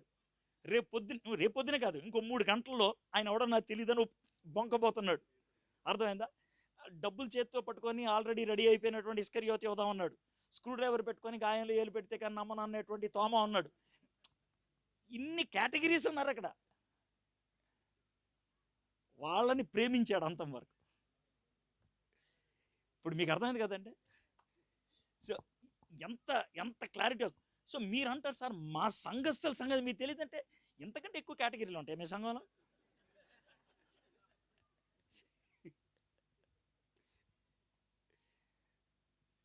అది పరిస్థితి. సో మీ సంఘంలో ఇవే కేటగిరీలు ఉంటే బస్ యేసు ప్రభులాగా మీరు సార్ అది వల్ల కాదంటే వల్ల అవుతుంది. ఎప్పుడంటే క్రీస్తు ప్రేమ మీలోకి వస్తే. అర్థమైందా? అయితే ఈ ప్రేమ సంపూర్ణమైన ప్రేమ, అందుకనే అంతం వరకు అన్నాడు. ఇంకోటి, ఈ ప్రేమ సున్నితమైన ప్రేమ. ఎందుకంటే ఈ ప్రేమలో అంటే ఈ ప్రేమను కనపరిచేటప్పుడు 21వ వచనం ఒకసారి చూడండి. అదే 13వ అధ్యాయం 21వ వచనం ఊరిని ఒక్కసారి చూపించాం. 33వ వచనం, ఈ 2 వచనాల్లో ఒక్కొక్క పదం చూపిస్తాను. 21వ వచనం, ఆత్మలో కలవరపడి. అంతే, జస్ట్ ఆ మక్క మాటే, ఆత్మలో కలవరపడి, దాన్ని నేను హైలైట్ చేయదలుచుకున్నాను. రెండోది ఏంటంటే 33వ వచనంలో, పిల్లలారా. ఇలా పాలు తాగేవాళ్ళ, చెడ్డీలు వేసుకునేవాళ్ళ కాదు. యేసుప్రభు కంటే పెద్దోళ్ళు ఉన్నారు అందులో. వయసులో యేసుప్రభు కంటే పెద్దోళ్ళు ఉన్నారు. మీకు అర్థమవుతుంది కదండి. యేసుప్రభు కంటే 3-4 ఏళ్ళు పెద్దోళ్ళు ఉన్నారు అక్కడ. కానీ ఈయన ఏమని పిలుస్తున్నాడైనా. అది ఎలా ఉంటుందని అంటే, మనం కొన్నిసార్లు బాగా ప్రేమ వచ్చినప్పుడు, బాగా భారం వచ్చినప్పుడు, అలా కాదు బంగారం అంటారు సార్. మీకు అర్థమైందా? ఆ పదం అనమాట అది. సున్నితమైన ప్రేమ, ఆత్మలో కలవరపడి. అంటే నీ ఎలా చెప్పాలో అర్థం కావట్లేదు. అది ఆత్మలో కలవరపడతాం అంటే లోన కుమిలిపోవటం, అది ఆయన ప్రేమ. సో ఇప్పుడు 2 పాయింట్లు నేర్చుకున్నాం. నాయకుడికి తానెవరో తాను తెలుసు. రెండోది, నాయకుడు పరిస్థితులకి భిన్నంగా ప్రేమించేవాడు. అన్నీ అనుకూలంగా ఉంటే ప్రేమించడం కాదు. ఇక నెక్స్ట్ 2వ వచనం చూద్దాం. వారు భోజనం చేయుచుండగా ఆయనను అప్పగింపమని సీమోను కుమారుడికి ఇస్కరియోతు యోధ హృదయంలో అపవాది ఇంతకుముందు ఆలోచన పుట్టించి ఉండెను గనుక. యేసుప్రభు వారు ఇస్కరియోతు యోధ అప్పగిస్తాడని తెలిసి కూడా ఆయనకి తన క్యాబినెట్లో ఓ పదవి ఇచ్చాడు. అవునే కదా? ఏం పదవి అది? ట్రెజరర్ పదవి ఇచ్చాడు. అవునా కదా? ఇంకో విషయం చెప్తాను. ట్రెజరర్గా ఆయన డబ్బులు దోచేస్తున్నాడని తెలుసు. ఎవరికి? యేసయ్యకి. కానీ బయట పెట్టాడు ఆయన? బయట పెట్టాడా? ఇది చాలా ప్రాముఖ్యమైన పాఠం అండి. బయట పెడితే ఏమైండేది ఒకసారి చెప్పండి నాకు. ఎన్ని రకాలైనటువంటి పరిణామాలు వచ్చిండే తెలుసా? ఓహో, దోచుకోవచ్చా అని మిగిలిన అందరూ కూడా మొదలు పెట్టేవాళ్ళేమో. ఇది ఒకటి. రెండోది, 2 వర్గాలు అయిపోయిండేమో. దోచుకోవట్లేదని ఒకడు, దోచుకుంటున్నాడని ఒకడు. మూడోది, అమ్మో ఈయనకి అన్నీ తెలిసిపోతాయా అని అందరూ కుంచిత భావంలోకి వెళ్ళిపోయి ఉండేవాళ్ళు. ఇన్ని రకాలైనటువంటి పరిస్థితులు ఉన్నాయి. ఏసే సైలెంట్గా ఉన్నాడు, ఒక్కడితో డీల్ చేస్తా ఉన్నాడు. గుర్తుపెట్టుకోండి, సున్నితమైనటువంటి విషయాలు సున్నితంగానే మనం చేయాలి, పబ్లిక్ చేసేకూడదు. ఒకవేళ ప్రైవేట్గా పనులు అవ్వకపోతే అప్పుడు ఒకళ్ళిద్దరు పెద్దలను తీసుకొచ్చి వాళ్ళ ద్వారా సెటిల్ చేస్తే బాగుంటుంది. అంతేగాని మొత్తం పబ్లిక్ చేసేస్తే కనుక ప్రతిదాన్ని, మీ దగ్గర ఇంక అందరూ డ్రామాలు వేసేవాళ్ళు ఉంటారు. పాస్టర్ గారు కనబడంగానే సిగరెట్ తాగు, ప్రెసిడెంట్ పాస్టర్ అంటాడు. అప్పుడు మగర్థమైందా? అది పరిస్థితి. సో అలాంటి విషయం ఉండకూడదు. ఇక 3, 4, 5 వచనాలు. తండ్రి తన చేతికి సమస్తము అప్పగించిననియు, తాను దేవుని యొద్ద నుండి బయలుదేరి వచ్చిననియు, దేవుని యొద్దకు వెళ్ళవలసి ఉన్నదనియు యేసు ఎరిగి భోజన పంక్తిలో నుండి లేచి తన పై వస్త్రము అవతల పెట్టివేసి ఒక తువాలు తీసుకొని నడుమునకు కట్టుకొను. అంతట పళ్ళెంలో నీళ్లు పోసి శిష్యుల పాదములు కడుగుటకును తాను కట్టుకొని ఉన్న తువాలుతో తుడుచుటకును మొదలు పెట్టెను. ఇది అసలు మీకు కొంచెం కల్చరల్ అంటే సాంస్కృతికంగా ఉన్నటువంటి బ్యాక్గ్రౌండ్ ఏంటి చెప్తాను. ఆ కాలంలో యూదులు ఎప్పుడైనా పార్టీ ఇస్తే, మనకు అర్థమయ్యే భాషలో చెప్తున్నాను, పార్టీ ఇస్తే కనుక పార్టీకి పిలుస్తారు, నాయకులు వెళ్ళి పిలుస్తారు. ఏమంటే మీరు రండి, మీరు రండి, మీరు రండి అని పిలుస్తాం. పిలిచిన తర్వాత వాళ్ళు వస్తారు. ఆ కాలంలో ప్రయాణానికి 2 మార్గాలు, అయితే కాలినడక లేకపోతే గాడిద. గాడిద ఎవరు ఎక్కుతారు? ముసలోళ్ళు, కడుపుతో ఉన్నవాళ్ళు, అలాంటి వాళ్ళు ఎక్కుతారు. మిగిలిన వాళ్ళంతా నడవాల్సిందే. కాబట్టి ఎంత పోటుగాడైనా 1 మైలు 1/2 మైలు నడవాలి ఈ పార్టీకి రావాలంటే. ఎంత శుభ్రంగా స్నానం చేసినా ఆ దుమ్ము కొట్టేటువంటి రోడ్లో నడిస్తే కాళ్ళన్నీ దుమ్ము దుమ్ము అవుతాయి. కాబట్టి ఏ పార్టీ ఇచ్చినా కూడా బయట ఒక పనోడు ఉంటాడు. ఇది మధ్య ఆసియాలో ఉన్నటువంటి సంస్కృతి. సో నెమ్మదిగా, అంటే ప్రస్తుతానికి ఒక ఎగ్జాంపుల్ చెప్తాను. హైదరాబాద్లో ఉన్నటువంటి మీకు ఒక విషయం కనబడతా ఉంటుంది, అది అక్కడి నుంచి వచ్చింది అని చెప్పడానికి. పూర్వకాలంలో పనోడు ఉంటాడు కాళ్ళు కడగడానికి, ఇప్పుడు పనోడు ఉంటాడు కాళ్ళు కడగడానికి కాదు, అత్తరేయడానికి. ఇప్పుడు మీకు అర్థం, నిజాం కల్చర్లో వచ్చింది అది, మీకు బాగా తెలుసు. మనం ఏదన్నా పార్టీకి వెళ్తే కనుక బయట ఒకడు పట్టుకొని ఉంటాడు, ఇలా 2 చల్లేసి పంపిస్తాడు. మీకు అర్థమైంది కదా. అసలు అక్కడ దాసుడు ఉండాల్సింది కాళ్ళు కడగడానికి. సో వాడు ఏం చేస్తాడంటే ఓ బేసిన్లో నీళ్లు పెట్టుకుంటాడు, మీద తువ్వాలు వేసుకుంటాడు, ఉంటాడు. ఎవరైనా రాగానే నమస్కారం చెప్పి నవ్వుతూ ఆడి పాళ్ళు కడిగేసి తుడిచేసి లోన పంపిస్తాడు. ఎందుకనంటే అప్పట్లో టేబులు కుర్చీలు ఉండేవి కావు, కింద కూర్చునేవాళ్ళు. కాబట్టి ఎదురుగా చిన్న పేటలాగా ఉంటుంది, అందరూ కింద కూర్చుంటారు. వెనకాల దివాన్, దిండు అంటాం కదా మనం, అది ఉంటుంది. దాని మీద ఇలా కాళ్ళు వేసుకొని చేతులు వేసుకొని ఇలా ముందు చాపుకొని కూర్చుంటారు. సో అది పరిస్థితి. కాబట్టి కాళ్ళు శుభ్రంగా లేకపోతే చాలా దరిద్రంగా ఉంటుంది. సో ఆ రోజు జరిగింది ఏంటంటే పేతురు యోహాన్ని పంపించాడు ముందు రెడీ చేయమని. వాళ్ళు మొత్తం రెడీ చేశారు. కాబట్టి వాళ్ళు ఏం చేయాలంటే వాళ్ళిద్దరిలో ఒకళ్ళు కానీ లేకపోతే వాడిని ఎవరినైనా పెట్టి కాళ్ళు కడిగేదాకా ఉంచరా అన్నారు. వీళ్ళు టింగరంగా అనుకుంటూ వెళ్ళిపోయారు. ఎందుకనంటే లీడర్లు కదా. ఇప్పుడు మీకు అర్థమైందా? నేను లీడర్ని, నేనేంటి చేయటం, వెళ్ళిపోయారు. మీకు అర్థమవుతుంది. ఇప్పుడు మనం ఏం చేస్తాం? సో మనం ఇక్కడ గీత గీసేసుకుంటాం. నేను పాస్టర్ని, నేను చేయటం ఏంటి, ఇది మనకు ఉండేటువంటి. సో లోనికి వెళ్ళిపోయి వాళ్ళు కూర్చునిపోతే యేసు ప్రభు కూడా వచ్చాడు, కూర్చున్నాడు. ఆయన ఎలా చూశాడు, అందరి కాళ్ళకే పేడ పెంట గడ్డి గాదం అంతా కనబడుతున్నాయి, కాళ్ళకే ఉంటాయి కదా. ఆయన పేతుర్ని యోహాన్ని బుద్ధులేదరా సిగ్గులేదరా మీకు పని తిట్టేలా ఆయన సీరియస్గా లేచిపోయాడు. ఎందుకు లేస్తున్నాడు అనుకున్నాడు. ఆ తర్వాత ఏం చేశాడంటే పైన కోట్ ఉంటుంది మనకి, నరేంద్ర మోడీ కోట్ లాగా చేతులు లేని అలాంటివి ఉంటుంది అనమాట. ఆ కోట్ తీసి పైన తగిలిచ్చేసాడు. కాబట్టి పొడుగు జుబ్బాలాగా ఉంటుంది, కింద ఇది ఉంటుందిగా లుంగిలాగా పైకి లేపి, ఇది ఉంటుంది కదా టవల్ తువ్వాలు ఉంటుందిగా, అది నడుంకి అడ్డం కట్టుకొని ఆయన కూర్చున్నాడు. ఈ నడుంకి అడ్డంగా ఈ గుడ్డ కట్టుకోవటం ఎలా ఉంటుందంటే, కొంచెం డబ్బులు ఉన్నటువంటి వాళ్ళు ఆడవాళ్ళు వంటగదిలో పనిచేసేటప్పుడు యాప్రిన్ అని ఒకటి వేసుకుంటారు మీద, నూనె గీని పడకుండా, అలాగనమాట. మీకు అర్థం అవడం చెప్తున్నాను. అలాగే టవల్ కట్టేసుకొని ఆయన పీట మీద కూర్చున్నాడు. ఒక్కొక్క శిష్యుని పిలిచి వాళ్ళ కాళ్ళు కడగటం మొదలుపెట్టాడు. ఈ టువాలు తీసుకొని కడగడం మొదలుపెట్టాడు, తోడటం మొదలుపెట్టాడు. ఇది ఎవరు చేయాల్సిన పని? దాసుడు, పక్కా దాసుడు చేయాల్సిన పని. యజమానులు చేయరు, ధనిక వర్గానికి చెందిన వాళ్ళు చేయరు, మధ్య కుటుంబానికి చెందిన వాళ్ళు చేయరు. కేవలం దాసులు మాత్రమే చేస్తారు. కొనుక్కున్నటువంటి దాసులు. అంటే నేను ఏమన్నాను, కొనుక్కుంటే వాడు నాకు దాసుడు. వాడికి పౌరసత్వం లేదు, వాడికి పరువు లేదు, వాడికి విలువ లేదు, వాడిని ఎరగబాస్తే చెప్పుకోవడానికి అవకాశం లేదు, హక్కు లేదు. అలాంటి వాడిని దాసుడు అంటారు. బానిస. ఆ బానిస చేసే పని ఎవరు చేశారు? యేసు. ఇప్పుడు మీకు లింక్ ఎక్కడి నుంచి ఎక్కడికి వచ్చిందో చూడండి. మొదట దేవుడు ఏమయ్యాడు అన్నాను కదా. ఇప్పుడు చూసారు, ఇక్కడ దాసుడు చేసే పని చేశాడు. అది బోధ, ఇది సేవ చూపించాడు. ఆయన తోడడం మొదలుపెట్టాడు. అవునా? అయితే ఒక్క మాట, యేసు ప్రభు వారు పాదాలు కడగటం బట్టి ఆ పరిచర్యకు విలువ వచ్చిందా, యేసయ్యకు విలువ పోయిందా? మీరు మనస్ఫూర్తిగా చెప్తున్నారే మాట, ప్లీజ్ చెప్పండి. ఇది మీరు మనస్ఫూర్తిగా చెప్పండి. మీరు ఒకవేళ చెప్పటం ఇష్టం లేకపోతే సైలెంట్ ఉండండి, అబద్ధం మాత్రం ఆడద్దు ప్లీజ్. నేను చాలా సీరియస్ చెప్తాను, యేసయ్య ఆ పని చేయటం బట్టి యేసయ్య పరువు ఏమన్నా పోయిందా? మీరు నిజంగా అలాగ అనుకుంటే కొన్ని పనులు చేయడానికి ఎందుకు సంకోచిస్తున్నారు మీరు?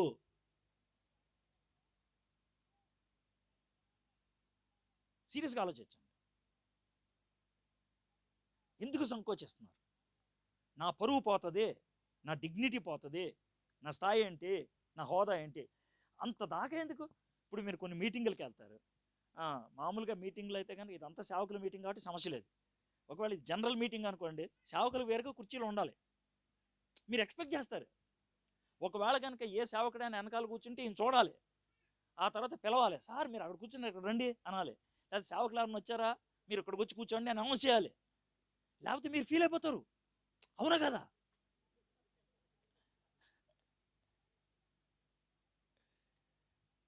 అరే, ఇక్కడ కూర్చుంటే వచ్చే విలువ అద్దె విలువ, ఎక్కడ కూర్చున్నా వచ్చే విలువ సొంత విలువ.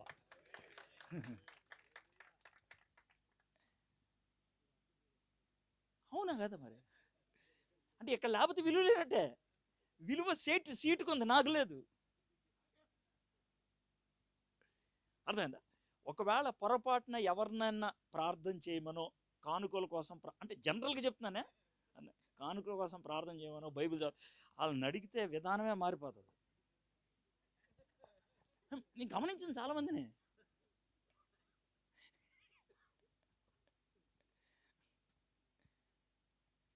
ఎంత ఘోరమచం అండి.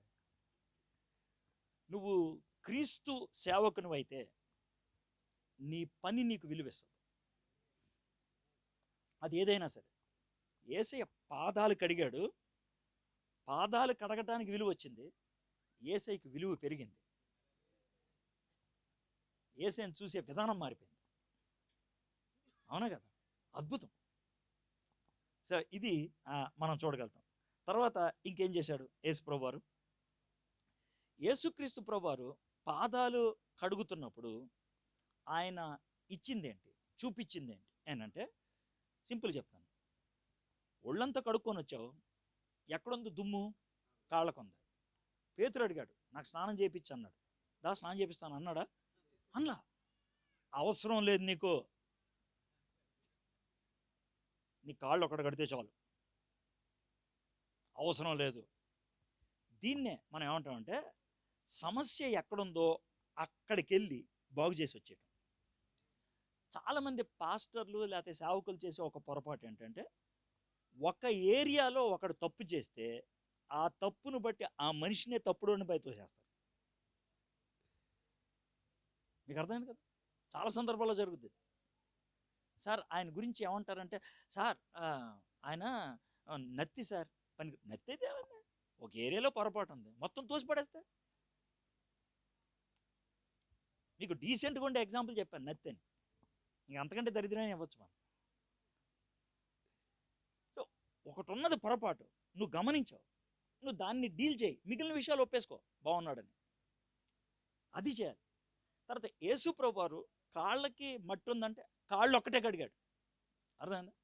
దీన్ని మీకు బాగా అర్థం అవ్వాలంటే ఎలా ఉంటుందంటే, మనకి వీపు మీద దురద వచ్చింది అనుకోండి, వీపు మీద దురద వస్తే ట్రై చేస్తాం అంతతో.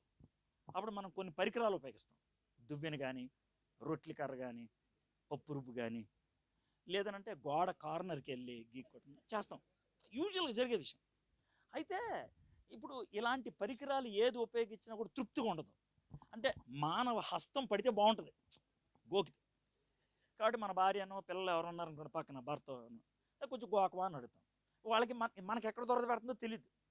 అందుకనే ఎక్కడ అంటాం, కొంచెం గోకండి, ఎక్కడ పైకి అని అంటే, అప్పుడు ఎక్కడ అంటే కొంచెం పైకి వెళ్ళు, కొంచెం లెఫ్ట్కి వెళ్ళు, కొంచెం రైట్కి వెళ్ళు, కొంచెం అక్కడ గోకు. అంటే మొత్తం జీపీఎస్ ఆన్ చేయాలన్నమాట అప్పుడు, గూగుల్ మ్యాప్. ఆ తర్వాత ఇలా కొద్దిసేపు గోకిన తర్వాత అమ్మా అని అనుకుంటాం. అయితే సేవకుడు చేయాల్సిన పని ఏంటి తెలుసా? దురద ఎక్కడ పడుతుందో దేవుని యొక్క ఆత్మ ప్రేరణ బట్టి గుర్తించి అక్కడ గోకేసి వచ్చేయాలి. మీకు క్లియర్గా అర్థమవుతుంది? ఇది సేవకుడు చేయాల్సిన పని. అక్కడ గోకొచ్చేయాలి, క్లియర్, పక్కా. సో యేసయ్య పాదాలు బాగాలేదు, పాదాలు ఒకటే కడిగేస్తాడు. అది కోపంతో చేయలే, ప్రేమతో చేశాడు. ప్రేమతో.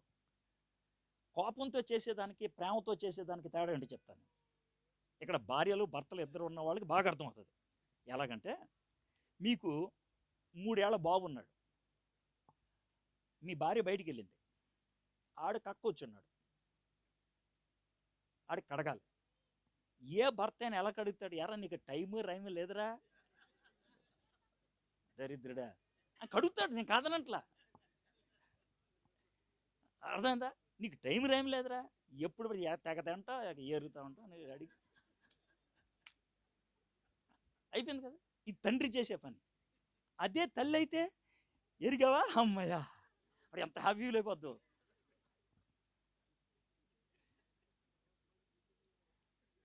ఆ శుభ్రం కడిగేసేసి హ్యాపీగా ఉంటుంది. ఇప్పుడు మీకు అర్థమైంది కదా, రెండు కడిగిడే. ఒకటి ప్రేమతో కడగడం, ఇంకోడు ఇక వేరే మార్గం లేదని కడగడం. అర్థమైంది? అది పరిస్థితి. సో ఏసియా సేవ చేసినప్పుడు అలా చేయలా, ప్రేమతో చేశాడు, లవింగ్లీ. ఓకే, ఇప్పటికి ఎన్ని విషయాలు చెప్పాను చూడు. నాయకుడు తన గురించి తనకు బాగా తెలుసు. రెండోది, నాయకుడు అంతం వరకు ప్రేమిస్తాడు, సున్నితంగా ప్రేమిస్తాడు. మూడోది, నాయకుడు చేసే ప్రతి పనికి విలువ ఉంటుంది, పనిని బట్టి నాయకుడికి విలువ వస్తుంది. నాలుగోది, నాయకుడు ప్రేమతో సేవ చేస్తాడు, కోపంతో కాదు, ఆవేశంతో కాదు.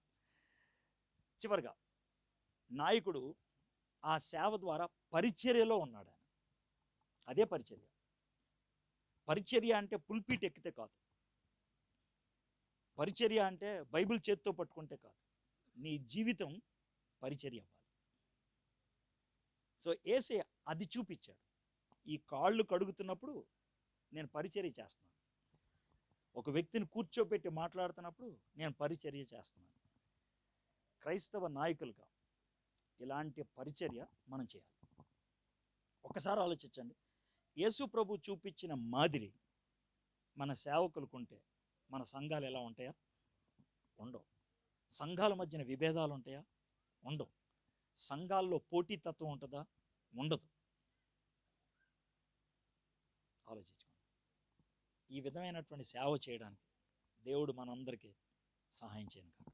చిన్న ప్రార్థన చేసుకుందాం. మా దేవా, మా ప్రభా, యేసయ్య, మీరు ఎందుకు ఈ లోకంలోకి వచ్చారు, ఏం చేశారు, ఇలాంటి బోధన బోధించారు, చివరికి ప్రభా మీ జీవితం ద్వారా మాకేం నేర్పిస్తున్నారు. ఈరోజు మేము 3 పాఠాల ద్వారా నేర్చుకున్నాం.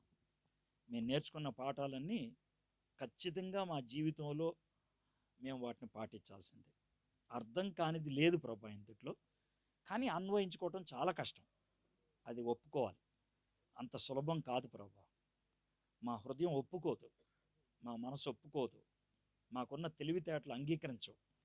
మా చుట్టూ ఉన్న సమాజం మమ్మల్ని పిచ్చోళ్ళు, ఎర్రోళ్ళు అనుకుంటుంది. కానీ మేము చేయాలి ప్రభా. ఆత్మ సహాయం ఉన్నప్పుడు, దేవుని ప్రేమ మేము అనుభవిస్తున్నప్పుడు అది సాధ్యం. ఆ విధంగా చేయగలిగే కృప చూపించమని యేసు నామములో ప్రార్థన చేయుచున్నాం తండ్రి, ఆమేన్.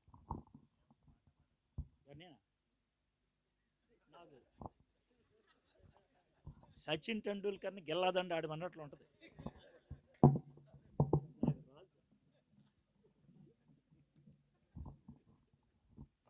థ్యాంక్ యూ అన్న, మీకు ప్రత్యేకమైన వందనాలు. మెట్టుకు ఏదేమైనా అందరికీ ప్రేమ కోటు తగిలించారన్న.